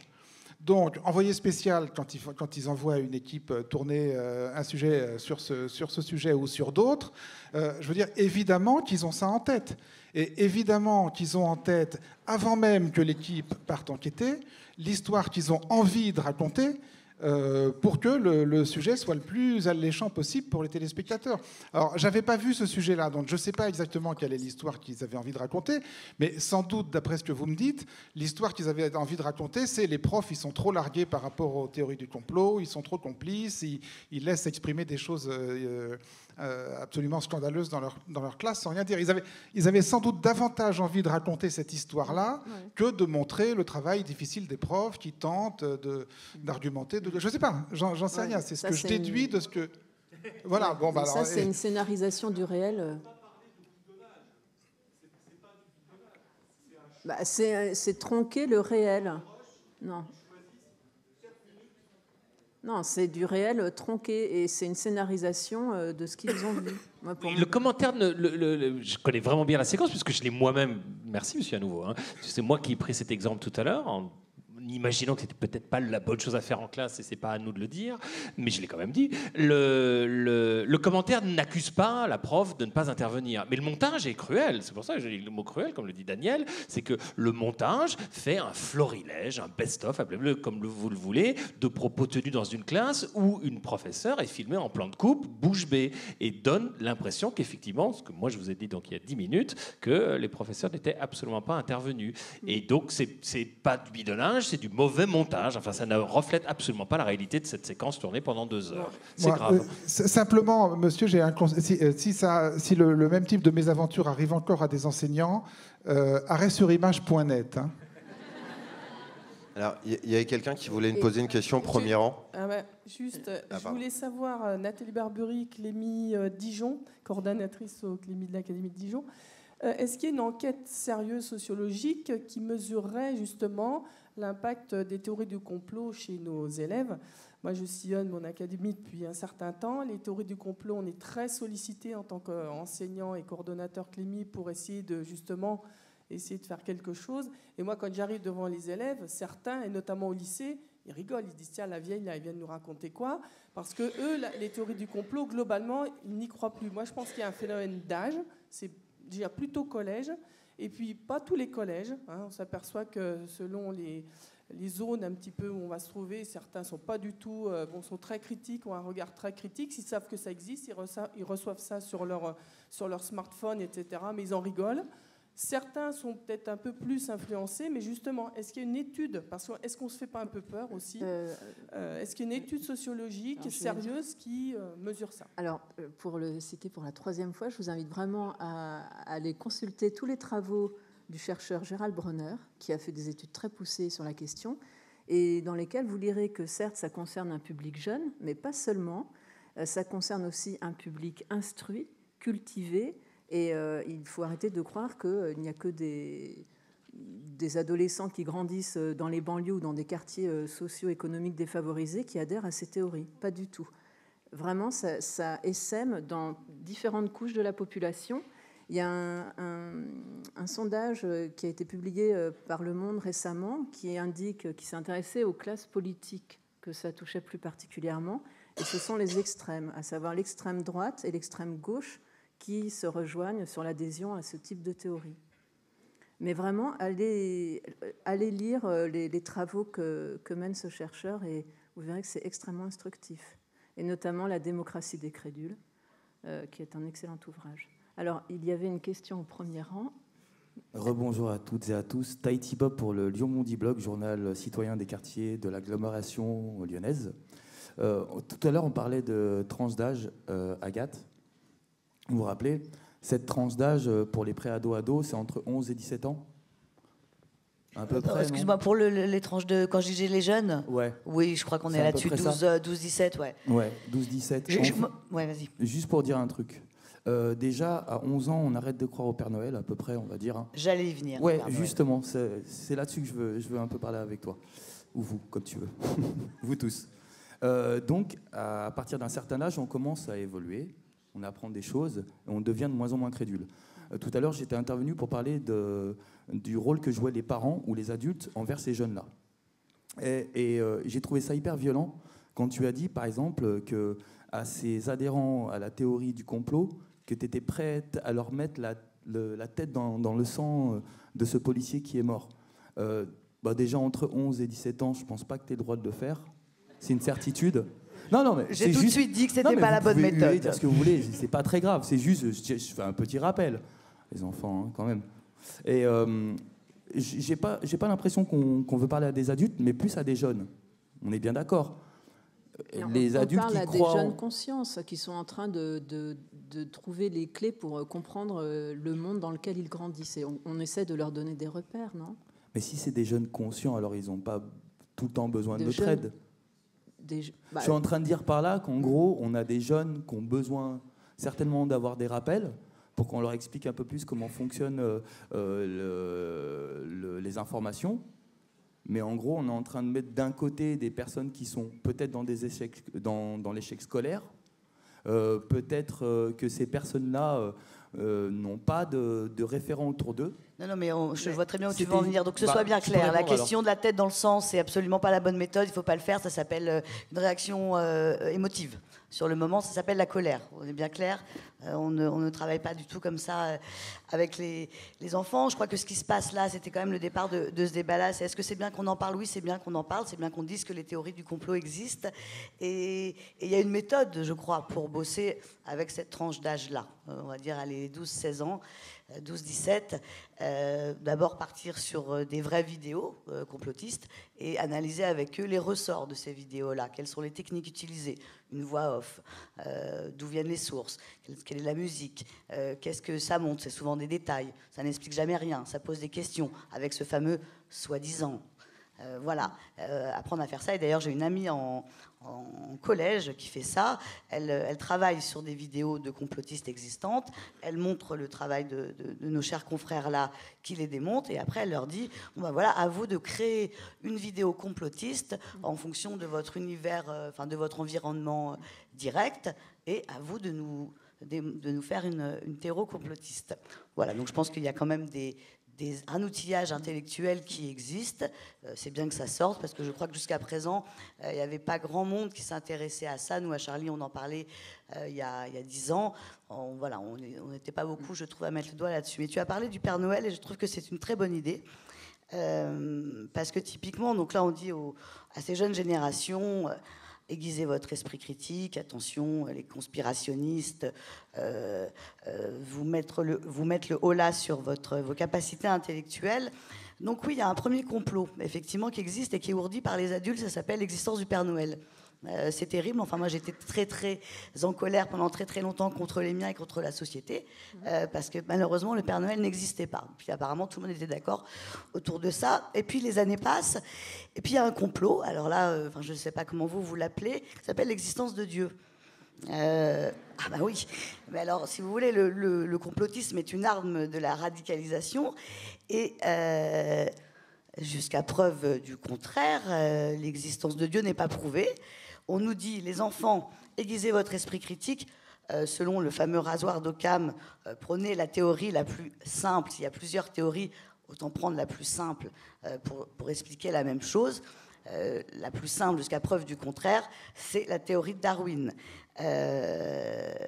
Donc la question n'est pas de surdébattre, c'est que les journalistes, les politiques, les intellectuels, il y a quand même un énorme problème avec la religion aujourd'hui, avec les conciliances qu'on voit aujourd'hui, et qui finissent quand même par donner raison à cette immense théorie du complot, où nous, les athées, on commence quand même par manger les racines. Voilà, c'est ce que je voulais dire. Je sais pas si... Alors, il y a une question. Question de Valérie Roire. Merci. Oui, Valérie Roire, moi je suis actuellement résidente à Dunkerque pendant 4 mois. J'interviens dans les écoles. Ça a été un dispositif mis en place après l'attentat contre Charlie Hebdo, justement pour éclairer un peu les élèves sur l'éducation aux médias. Il y a une chose qui me gêne dans ce que vous dites depuis tout à l'heure, et particulièrement vous, Daniel Schneiderman, c'est que les élèves croiraient à une théorie du complot. En fait, ils ne sont pas dans la théorie. Ils ont récolté des petites bribes par-ci, par-là. Donc, pour eux, on n'a pas marché sur la Lune parce que le drapeau flotte. Il y a un petit truc par-ci où il y aurait, je ne sais pas quoi, auquel ils ne croient pas, mais c'est quelque chose d'extrêmement décousu et pas organisé dans une théorie. Je ne dis pas que la théorie du complot n'existe pas, mais la théorie du complot, elle est le fait de quelques-uns qui sont des illuminés, alors là pour le coup, et qui développent effectivement cette théorie. Mais en classe, ce auquel je suis confrontée, c'est ils ont pris une petite bribe par-ci, par-là, une petite bribe d'un truc machin, et puis ils remettent en cause voilà, qu'on ait marché sur la Lune ou qu'il y ait eu un avion. Et si on leur explique l'histoire, si moi je m'appuie par exemple sur le Rainbow Warrior pour leur expliquer que le complot ça existe, que c'est arrivé, mais que ça a été démonté justement par des journalistes et pas par des complotistes. Et si on leur explique et qu'on leur remonte et qu'on leur donne le background et qu'on leur donne la totalité de l'information, au fond, je trouve ça, excusez-moi, c'est peut-être d'un petit peu d'immodestie, mais je trouve ça assez facile de les sortir de ces petites bribes qu'ils ont récoltées sur Internet et qui n'est pas articulée dans une théorie du complot. Je ne suis pas face à des élèves qui ont élaboré des théories ou qui adhèrent à des théories. Je suis totalement d'accord avec vous. Hein. Non, mais totalement. D'ailleurs, je ne sais pas pourquoi moi, je ne crois pas avoir prononcé le mot théorie du complot. C'est le seul à ne pas avoir prononcé le mot à la table. Non, je veux dire, on peut rembobiner je ne sais pas si quelqu'un a enregistré le débat, mais je ne crois pas avoir prononcé ce mot parce que... C'est périscopé. Hein. Bon, alors super, donc on pourra si vous voulez parler de vos patrons et tout. Non, mais je veux dire, ces deux mots me mettent mal à l'aise. Parce que d'une part, je ne crois pas qu'il y a de théorie. Et d'autre part, le complotisme, je ne sais pas ce que c'est. Et cette espèce de vision qu'on a tendance à avoir de dire, bon, alors il y a en haut des chefs d'orchestre clandestins qui propagent, qui fabriquent les vidéos, etc. Et ensuite, toute une armée de fantassins abusés ça existe, Daniel. qui eux... Ces vidéos, elles existent, les mecs qui les fabriquent, elles existent. Enfin, à un moment donné, on peut pas nier non plus le réel. Mais je sais pas qui. Enfin, je veux dire, il n'y a pas une petite poignée de fabricants de vidéos et une immense armée de fantassins qui les propagent. Aujourd'hui, on est à l'heure du 2.0. Tout le monde fait des vidéos. Pas seulement Daniel. Enfin, tout le monde Daniel, fait des vidéos. quand on compare les grands chefs du conspi aujourd'hui, qui font des millions de vues sur Internet, qui génèrent des millions d'euros de chiffre d'affaires par an, je sais même pas s'ils croient à tout ce qu'ils racontent, mais je suis sûr qu'ils croient à la couleur des billets qu'ils ramassent à la fin du mois. Par exemple, tu penses à qui? Je pense à Alain Soral, je pense à Dieudonné Mbala, je pense à Hicham Hamza, je pense à Thierry Messant, je pense à tous ces sites qui sont Wikistrike, Réseau International, des sites qui font des audiences. À mon avis, je suis désolé, mais je suis sûr qu'ils font plus d'audience que Spicy, et je pense qu'ils font même plus d'audience qu'RS sur Image. Oui. Nettement, oui. Tu vois la situation dans laquelle on est. Mais on est des journalistes professionnels, on travaille très dur pour essayer de porter des messages, de défendre un certain nombre de choses, et on est face à des gens qui, non seulement n'ont pas les précautions intellectuelles qu'on va avoir dans notre travail, qui ne s'imposent aucune règle à part celle de dire la chose la plus grosse pour générer du clic, et qui, en plus, aujourd'hui, avec la démocratisation des moyens, enfin, je constate qu'il doit y avoir au moins 10 personnes qui nous filment en même temps dans la salle. Enfin, tu as raison sur le fait que tout le monde peut produire. Mais et tout le monde produit. Tout le monde produit. Tout le monde produit. Mais, je veux dire, à la limite, Soral et Diodo, si tu veux, le boulot est presque plus facile à faire. Le boulot de déconstruction est presque plus facile à faire que le type qui produit dans sa cuisine.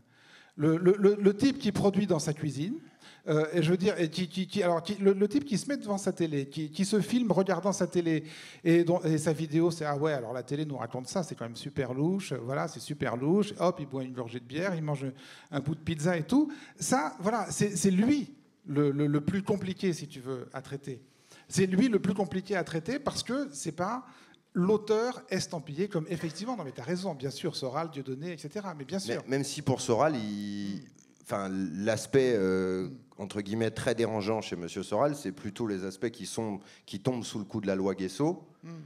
Et donc qui sont des atteintes antisémites, racistes, négationnistes et compagnie, plutôt que l'aspect conspi. Pour le coup, le conspi, c'est pas interdit.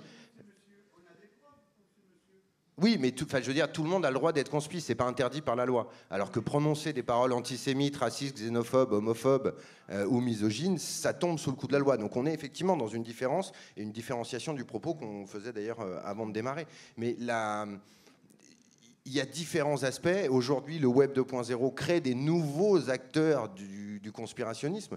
D'ailleurs, je pense que ceux qu'on appelle les têtes d'affiche aujourd'hui, ils ont bien du souci à se faire parce que les youtubeurs vont les rattraper. Et qu'on va tomber là-dessus. Non, mais j'ai envie de te dire, s'il y avait que Soral et Diodo, le problème serait relativement simple. Il me semble que ce qui est beaucoup plus compliqué que Soral et Diodo, c'est tous ces nouveaux lieux non identifiés. Soral et Diodo, ils sont identifiés. Ils sont étiquetés. Non, mais bon, alors, au moins, ils sont identifiés. Je te prends un exemple d'un truc qu'on a découvert, nous, récemment à Arrêt sur Image, à la suite, d'ailleurs, du faux pas du faux pas. Attendez, je vais peut-être finir et puis ensuite, je sais pas qui il est sorti. Mais qui est ce truc qui s'appelle le cercle des volontaires. Ils sont super. Non, mais le cercle des volontaires, donc cette espèce d'émission périodique à laquelle participent 5, 6 personnes et où, en effet, au milieu de considérations tout à fait auxquelles on pourrait souscrire, de bon sens, se glissent tout d'un coup des trucs absolument énormes, si tu veux. Bon, ça, c'est quand même beaucoup plus compliqué. Et je dirais même que ce qui est encore plus compliqué, c'est le renouvellement permanent de ce genre de lieu. C'est-à-dire qu'un disparaît, un autre se crée. Oui. Donc on est dans un environnement qui est pas un environnement figé dans lequel les méchants s'appelleraient Soral et Diodo, mais qui est un environnement en évolution perpétuelle. Et je pense que ça représente une partie de la difficulté du travail. Justement, c'est l'enjeu, c'est comment lutter. Et justement, et comment piéger des complotistes, Thomas Huchon? Oui, effectivement. Alors, je ne me suis pas présenté au tout début. Moi, je m'appelle Thomas Huchon. Je suis journaliste et réalisateur pour un nouveau média qui s'appelle Spicy.com. Spicy.com, c'est un média d'investigation, de reportage, uniquement en vidéo, uniquement sur Internet, sans publicité. On fonctionne qu'avec des abonnements.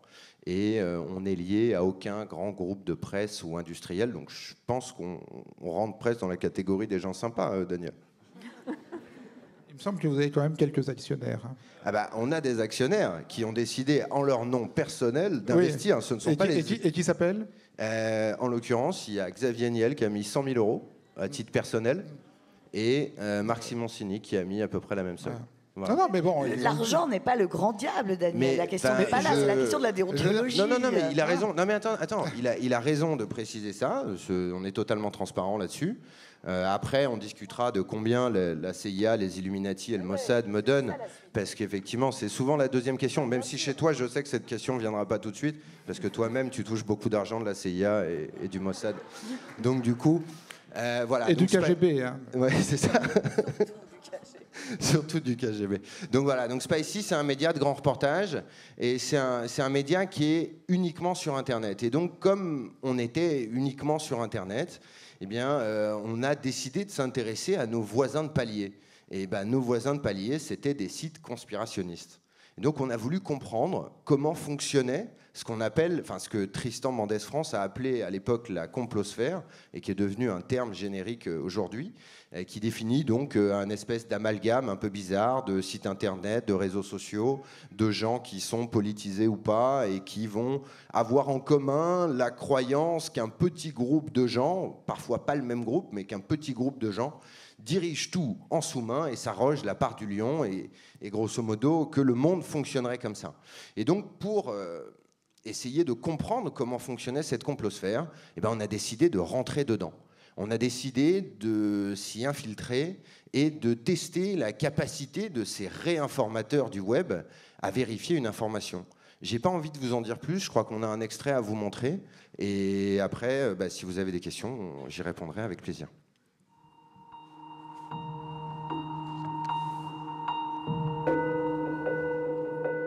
Le virus du sida a été inventé par la CIA dans sa lutte contre Cuba. C'est la vraie raison du blocus économique et sanitaire de l'île depuis 50 ans. Et si Obama accepte aujourd'hui de lever l'embargo, c'est pour récupérer le vaccin que les Cubains ont développé en secret.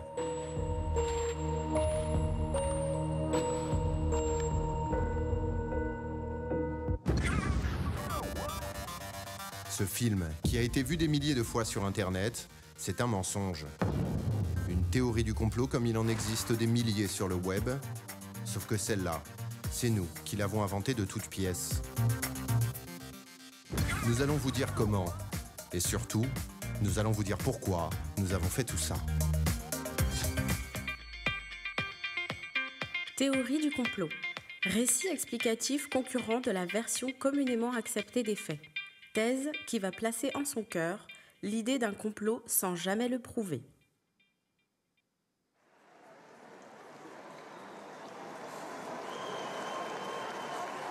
Cette idée nous est venue il y a 1 an, en janvier 2015, quelques jours après les attentats terroristes qui ont bouleversé la France.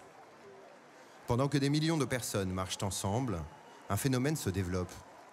Toute une partie de la population ne croit pas à ce qu'elle appelle la version officielle.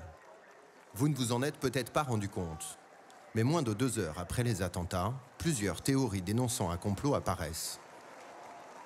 En fait, le premier jour, j'ai pu dénombrer 24 arguments en faveur d'une théorie conspirationniste, donc contestant en fait la thèse officielle. Morceau choisi, François Hollande aurait commandité les attentats pour relancer sa popularité. Les terroristes n'auraient pas tué le policier en sortant des locaux de Charlie Hebdo parce qu'il n'y avait pas de sang sur la vidéo.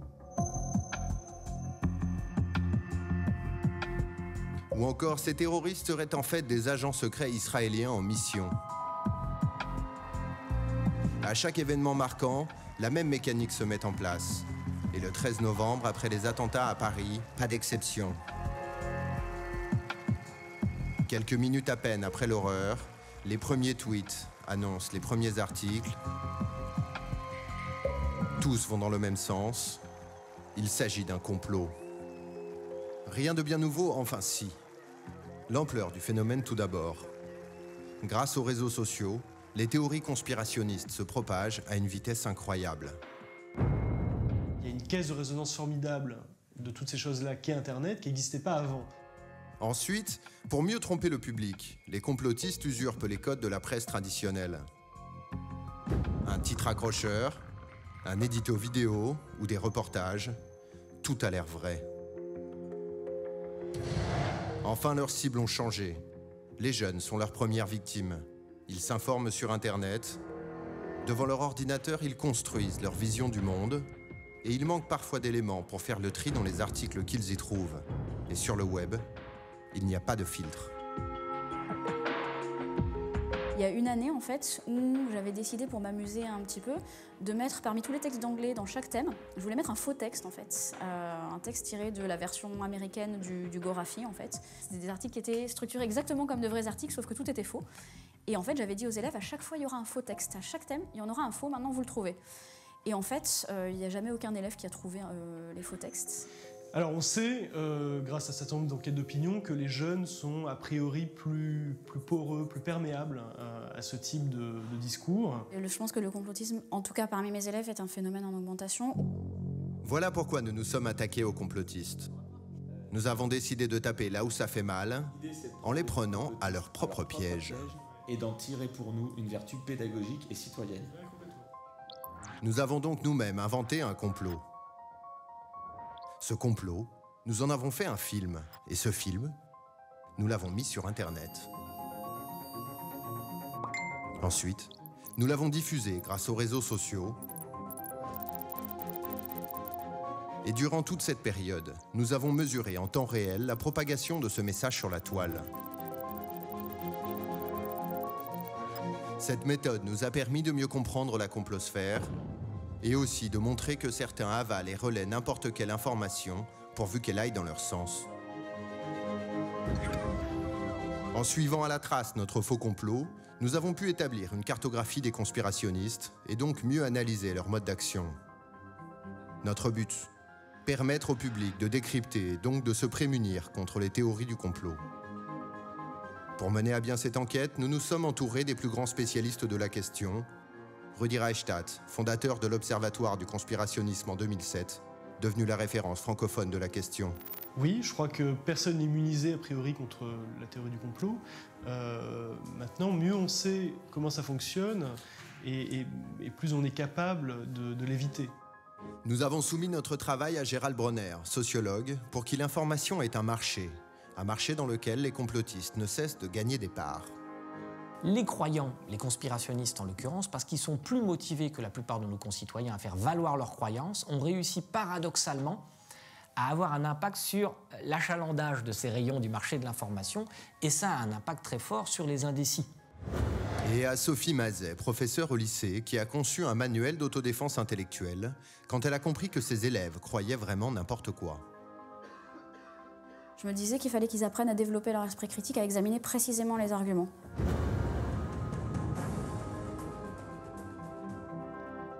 Avec leur aide, nous avons réalisé une enquête de grande ampleur.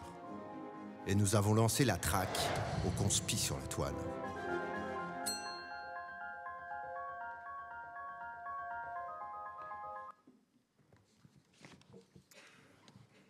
Merci.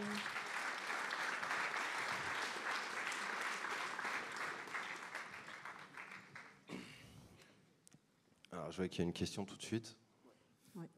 Alexandre, 21 ans. Je voulais savoir pourquoi religion et théorie complotistes sont toujours liés. Pourquoi ça va toujours ensemble, quoi qu'il arrive? Je suis pas sûr. On demandera l'avis des autres aussi. Je suis pas sûr que ça soit toujours lié. Je crois que ce qui est lié dans l'analyse du phénomène conspirationniste et dans le phénomène religieux, c'est le phénomène de croyance. C'est le phénomène de foi. Quelque part. À titre d'exemple, à la suite de ce travail-là, on a eu les honneurs de plusieurs sites conspirationnistes qui ont trouvé notre travail génial et qui ont vraiment tenu à nous remercier et à faire des papiers élogieux sur tout ce qu'on faisait.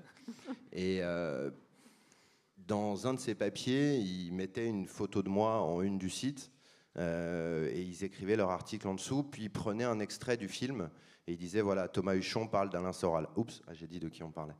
Et l'extrait vidéo était un extrait du documentaire, mais c'était pas moi qui parlais. C'était Gabriel Riboulet, la personne qui a fait toute le big data sur l'enquête avec nous.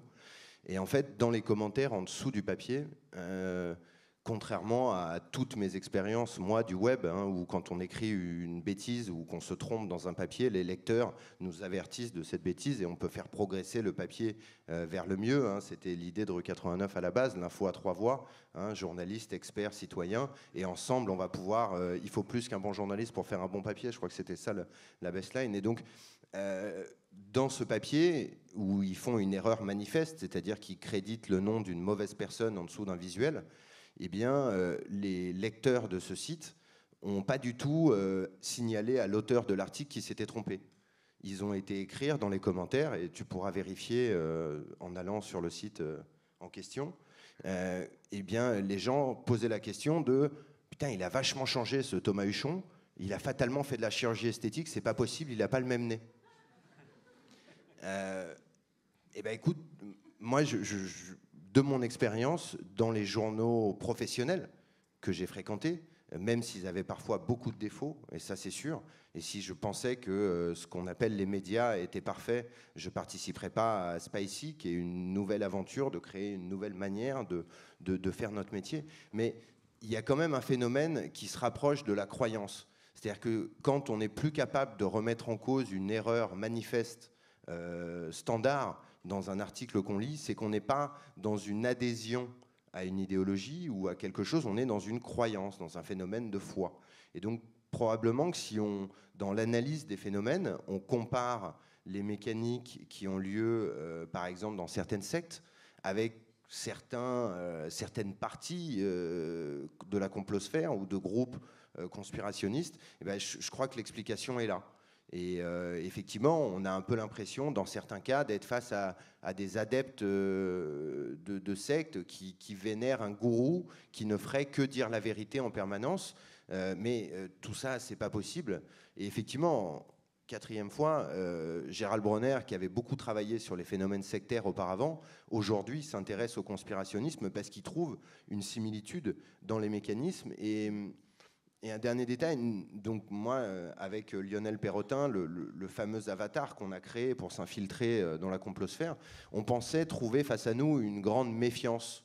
Et on pensait que ça serait très difficile d'arriver à rentrer dans ces réseaux et à y devenir une espèce de forme de micro-acteur quelque part. Et en fait, pas du tout. En fait, on a été recrutés. On a été recrutés comme dans une secte, par des mecs dont c'est l'activité principale. De suivre les réseaux sociaux, de suivre les hashtags et de voir que vous allez être interpellé par tel truc qui va venir vous amener un contenu. Voilà. Mais en l'occurrence, je crois que si on met un peu en parallèle ces deux phénomènes, c'est parce qu'il y a un phénomène de croyance qui est plus qu'un phénomène politique quelque part. Et puisqu'on voit Rudi Redstadt dans le documentaire, il y a un aspect sur lequel qu'il évoque assez souvent, qui me semble très important, par rapport au conspirationnisme, c'est l'inversion de la preuve de la charge, où en fait le conspirationniste dit « Eh bien, prouve-moi que ce que je te dis est faux ». Et c'est pour ça que la lutte contre ces théories, j'emploie un mot qui n'est pas validé par tout le monde ici, mais je l'emploie, est très compliqué et parfois assez usant, et que de battre argument après argument, c'est un jeu dans lequel on peut s'épuiser quand on est enseignant. Et c'est pour ça que certains créent ce que Agathe décrivait tout à l'heure, à savoir demandent aux élèves de faire des théories du complot et de les mettre en vidéo. Ils adorent ça, et ils voient à quel point effectivement, à partir de l'absurde, on peut faire dire de pseudo-vérités totalement édifiantes et effarantes. Et d'ailleurs, c'est ce que j'avais fait en vous disant que 666, c'était le chiffre qui scellait ce débat ce soir. L'absence de preuve est la preuve ultime du complot. Et ça, un journaliste ne peut pas accepter ce genre de raisonnement-là. Absolument. Il me semble qu'il y a un absent depuis le début de notre discussion, c'est le complotiste. D'abord, il n'y en a pas dans la salle, apparemment. Enfin, en tout cas, il ne s'est pas encore manifesté. Il se réserve peut-être pour la fin de la discussion. Mais enfin, on est tous là en train de parler entre nous, entre journalistes et profs, c'est super. On a vu des films qui donnent la parole à des journalistes et à des profs et à des sociologues, etc. Il y a quand même un problème il y a quand même une question sur laquelle on ne peut pas faire l'impasse, c'est nous, journalistes, alors en ce qui me concerne, animateur de télé, d'une petite web émission, mais est-ce qu'on risque le face-à-face avec l'adepte, le croyant, par exemple avec la personne qui croit que c'est les Américains qui ont détruit les tours, ou qu'il n'y a pas eu de Boeing sur le Pentagone. Et alors, évidemment, le premier mouvement, c'est de dire non. Mais bien sûr, non, le premier mouvement, c'est de dire non, parce que effectivement, je veux dire, impasse, inversion de la charge de la preuve, donc truc sans issue. Alors, je prétends pas du tout avoir une réponse ou une solution ou quoi que ce soit, d'autant plus qu'on en a finalement au total très très peu reçu dans Arrêt sur image. C'est arrivé vraiment une toute petite poignée de fois, mais si vous voulez, quand ça m'est arrivé sur le plateau d'avoir par exemple quelqu'un en face de moi de Reopen 9/11, c'était pas la réfutation qui m'importait le plus. C'était de comprendre comment il fonctionnait. Je veux dire, mon premier désir d'animateur, c'est de comprendre comment il fonctionnait.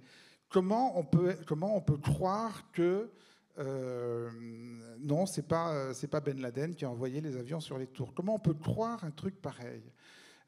Et donc j'avais avant tout une envie de discuter. Et donc l'émission est encore en ligne. Hein, je veux dire, sans l'avoir théorisé ni spécialement recherché, ce que j'ai fait, c'est plutôt le pousser à aller jusqu'au bout de ses propres convictions, quoi. C'est-à-dire, je me souviens, j'avais le type en face de moi qui me disait, voilà, oui, alors il y a des coïncidences troublantes, et les enquêteurs ont retrouvé ceci, cela. OK. Bon. Alors, quelle conclusion en tirez-vous? Ah ben, j'en tire aucune conclusion, moi je pose des questions. Alors, à partir du moment où le type vous dit ça, ça devient quand même un tout petit peu plus facile. Ah bon, alors, tu te contentes de poser des questions, mais attends, ça fait des années que tu ne travailles que là-dessus. Ça fait des années que tu épluches en ligne tout ce qui s'est écrit partout sur le 11 septembre. Et tu te contentes de poser des questions. Ah oui. Non mais attends, ça fait des années que tu travailles là-dessus, tu t'es pas fait une opinion, tu n'as pas échafaudé un scénario, tu t'es pas demandé... ah non, je me contente de poser des questions. Alors voilà, on arrive à ce point-là où le gars vous dit, je me contente de poser... Alors évidemment, on n'ira pas plus loin. On n'ira pas plus loin que ça. Mais après cette émission, moi je me suis dit, bon, ce travail, il n'a pas été totalement inutile. Le travail de mettre en évidence le fait que ce type qui est porte-parole de 9/11, qui vient participer à une émission au nom de 9/11, finalement, il ne va pas nous donner de scénario plausible selon lui, alors que ça fait vraiment 10 ans qu'il bosse dessus, quoi. Je veux dire, bon. Mais il va rester sur cette espèce de « je me contente de poser des questions ». Je me dis, voilà, je ne suis pas sûr que ça serve à quelque chose, au fond, de faire ça. Mais je me dis, c'est peut-être le mode de gestion le moins pire du phénomène pour un journaliste, quoi. Et en tout cas, sans doute moins vain que la fight.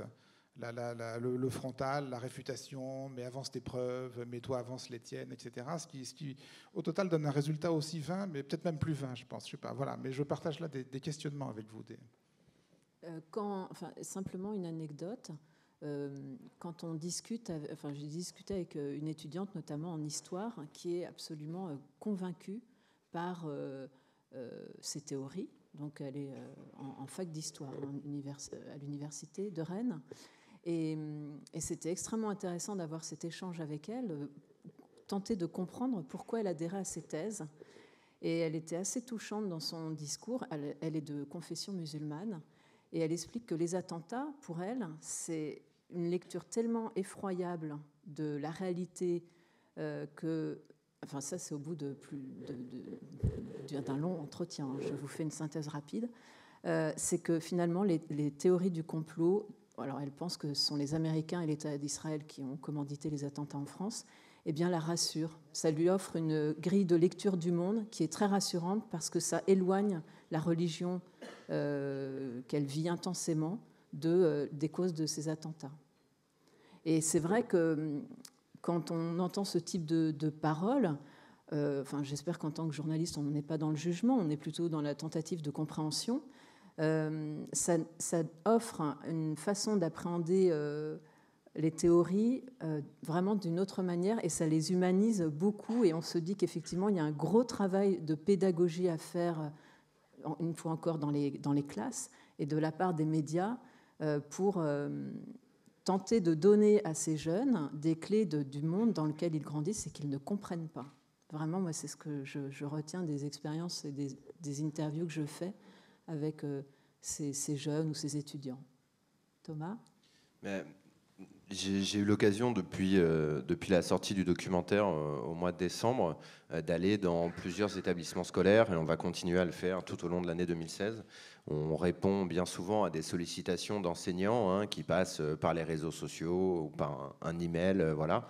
Et donc on est ravis d'aller dans les classes en accompagnement des programmes pédagogiques qui sont déjà menés par des enseignants qui sont souvent bien seuls face à leur institution et face à leurs élèves.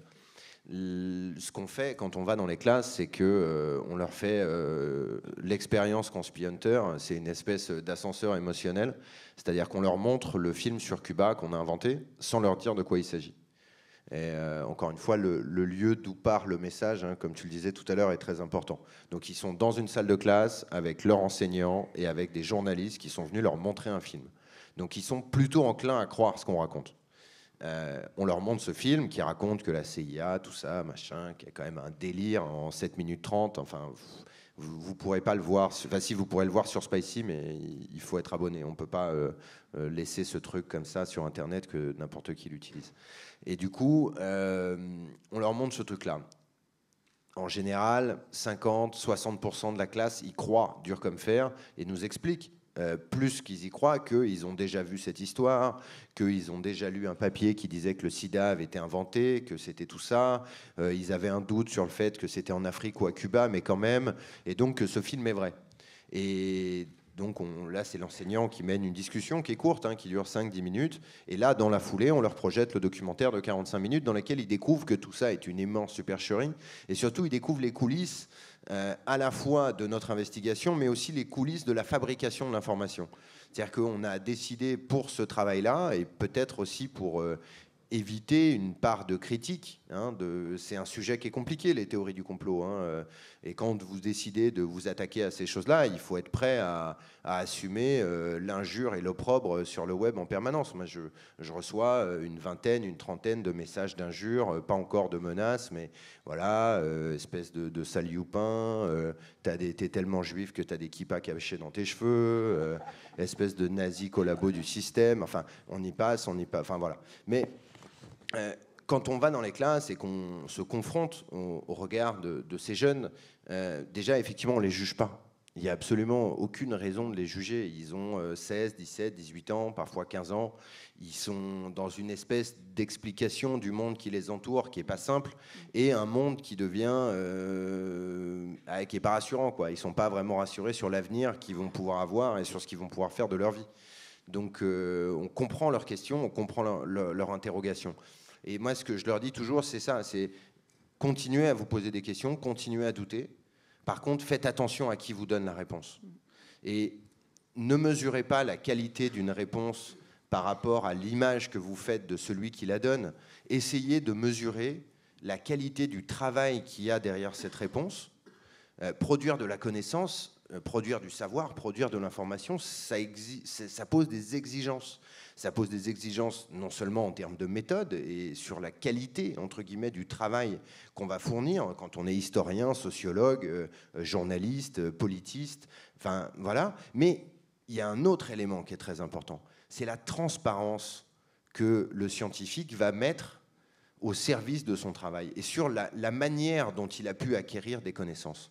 Et en fait, si on arrive à passer ce message auprès de notre jeunesse, que produire de la connaissance, ça nécessite un certain nombre de choses, que c'est compliqué, que ça nécessite d'être transparent sur la manière dont on le fait, et bien je pense qu'on va prémunir à la fois cette jeunesse contre les théories du complot et contre les médias professionnels qui peuvent aussi parfois se tromper, volontairement ou non, à dessein ou non.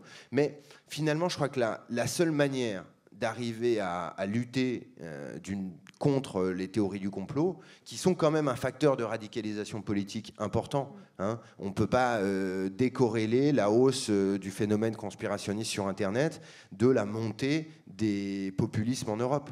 Et si vous suivez un peu la complosphère, vous savez qu'ils parlent toujours d'antisystème. Quel est le parti politique en France qui parle d'antisystème? Suivez mon regard. Et quel est l'homme politique français qui a déclaré que le 11 septembre était un complot, que Charlie Hebdo, c'était pas ce que... Enfin, voilà, c'est encore une fois Jean-Marie Le Pen. Donc, ça a quand même des conséquences politiques. Et la seule manière qu'on va avoir de lutter contre tout ça est de permettre ce vivre ensemble, hein, qui nous tient tous tant à cœur, et ben, ça va être d'équiper les cerveaux. Donc, d'aider les enseignants le plus possible pour qu'à l'école, on puisse faire ça. Et encore une fois, je m'engage au nom de Spicy et au nom de toute l'équipe et de toutes les équipes de Conspi Hunter. On répondra systématiquement par la positive à toutes les demandes qui nous seront faites. Dans la mesure du possible, on viendra travailler avec les enseignants qui en feront la demande, mais je crois qu'on est très nombreux à être d'accord pour faire ça. Je crois que on est tous prêts, journalistes professionnels, conscients de notre mission et de notre haute responsabilité citoyenne et civique. On est tous prêts à faire ce travail-là, mais c'est un travail que, quelque part, même nous, on pourra pas le faire tout seul. C'est un travail que toute la société doit entreprendre. C'est un travail dans lequel on doit réapprendre à discuter ensemble, réapprendre à s'écouter. Et je crois que le vrai enjeu est là, et c'est un enjeu qui est commun. Donc ici, on est aux assises du journalisme. Je crois que vous l'avez constaté, il y a un certain nombre de confrères qui sont prêts à s'engager sur ces questions-là. Nous aussi, chez Spicy, on est prêts à le faire, mais effectivement, on va aussi avoir besoin de tout le monde.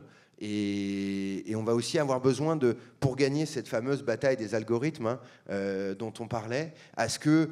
Eh bien, vous qui êtes peut-être moins enclin à faire valoir vos croyances anti-conspirationnistes, eh bien, demain, vous soyez un peu plus enclin à le faire et que vous puissiez faire émerger aussi ces réponses aux questions qu'aujourd'hui, on ne trouve pas quand on cherche sur Internet. Voilà. Alors, l'intervention de Thomas fait parfaitement office de conclusion. Cependant, je ne voudrais pas qu'il y ait de frustration, d'une part, sur la scène et dans le public, puisqu'il est l'heure normalement de clore. On m'a indiqué qu'on pouvait encore disposer de quelques minutes. Est-ce qu'il y a des questions dans la salle? Tu peux peut-être annoncer cette nouvelle plateforme qui a été annoncée ici, hein, peut-être. Voilà, c'est ça. Voilà. Non, mais juste, voilà. On va donner. Il y a un micro. En fait, je voulais réagir. Merci, Luc.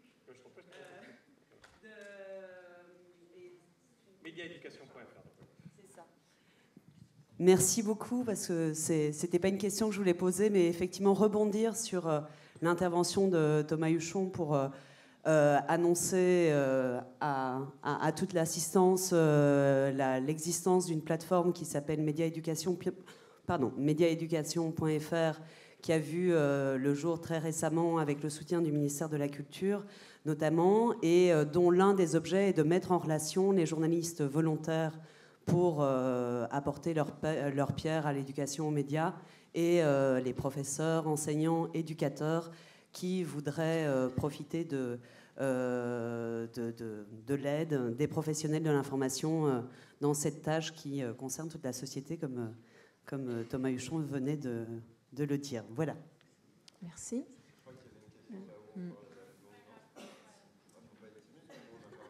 Non, il ne faut pas sortir frustré de la salle. Allez-y si vous voulez poser la question.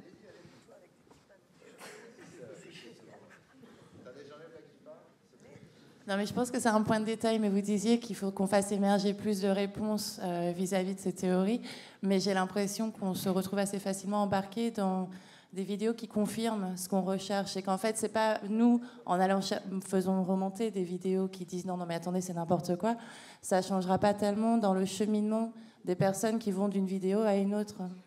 Voilà. Alors, j'ai juste une micro-réponse là-dessus.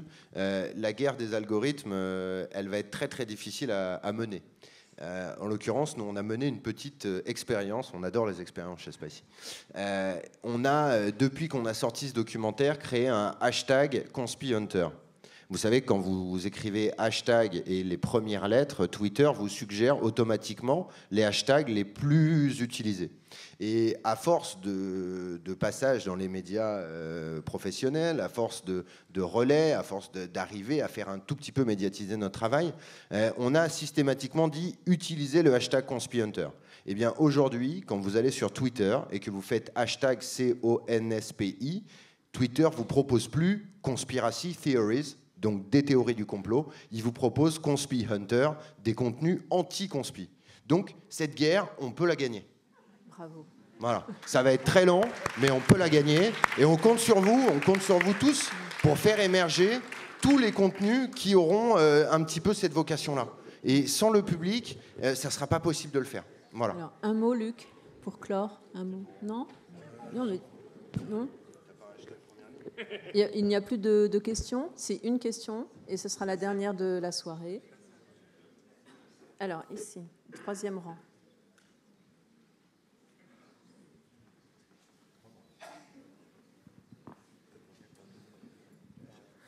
Bonsoir. C'est pas vraiment une question, mais je vous inviterai à réagir là-dessus. Vous avez parlé de l'éducation contre ce système complotiste via l'école. Mais il y a un sujet que vous n'avez pas abordé et qui me semble important, c'est le domaine familial. Et je pense qu'aujourd'hui, les parents ont un rôle à jouer parce que c'est un sujet qui est tabou, il faut le dire. Et on ne protège pas suffisamment, je pense, les enfants contre leurs parents. On peut dire un peu. Par exemple, il y a 10 ans de ça, tous les opérateurs, tout le monde criait oui, il faut mettre des systèmes pour protéger les enfants d'Internet. Contre le porno, contre tout ça. Mais aujourd'hui, je le vois, j'ai un petit frère qui a 8 ans. Aujourd'hui, quand il est sur sa tablette, suffit de 3 clics et il a accès à Internet librement. Donc ça veut dire qu'il peut tomber facilement aux mains de ces complots et ainsi être... embrigadés là-dedans. Donc je pense que les parents ont un rôle primaire à jouer là-dedans parce qu'eux protégeraient et que l'école serait plus une sorte de gomme pour remettre les enfants, si je puis dire, dans le droit chemin. Voilà, c'est tout ce que j'avais à dire. Merci pour cette intervention. Non, on ne va pas réagir davantage. C'est vrai que le rôle des parents est important, mais il faut aussi que ces parents aient les réponses à apporter aux questions des enfants. Hormis le fait qu'il y ait des navigations qui soient assez libres sur Internet quand ils sont petits. J'ai le souvenir d'avoir été dans un collège en Seine-Saint-Denis le lundi 16 novembre pour évoquer avec ces collégiens de Saint-Denis comment ils avaient vécu les attentats qui s'étaient produits près du Stade de France et qu'ils avaient pu entendre, et ce qu'ils en avaient parlé avec leurs parents le week-end. Et écoutez, je dirais que 60% de la classe n'en avait absolument pas parlé avec les parents, étaient restés devant BFM TV pendant tout le week-end. Et c'est vrai que lorsque j'ai entendu ça, ma première réaction était celle de la surprise. Et finalement, on comprend rapidement que des parents puissent être totalement dépassés par des événements qu'ils ne comprennent pas, et choisissent plutôt que l'échange et la verbalisation, le silence, et laissent finalement et abandonnent en quelque sorte des enfants devant un écran de télé. Donc c'est très compliqué, et je pense qu'il y a aussi un travail à mener avec les parents, mais ça c'est encore un autre enjeu. Voilà. Merci à tous pour la qualité de votre écoute. Et merci à nos 4 invités.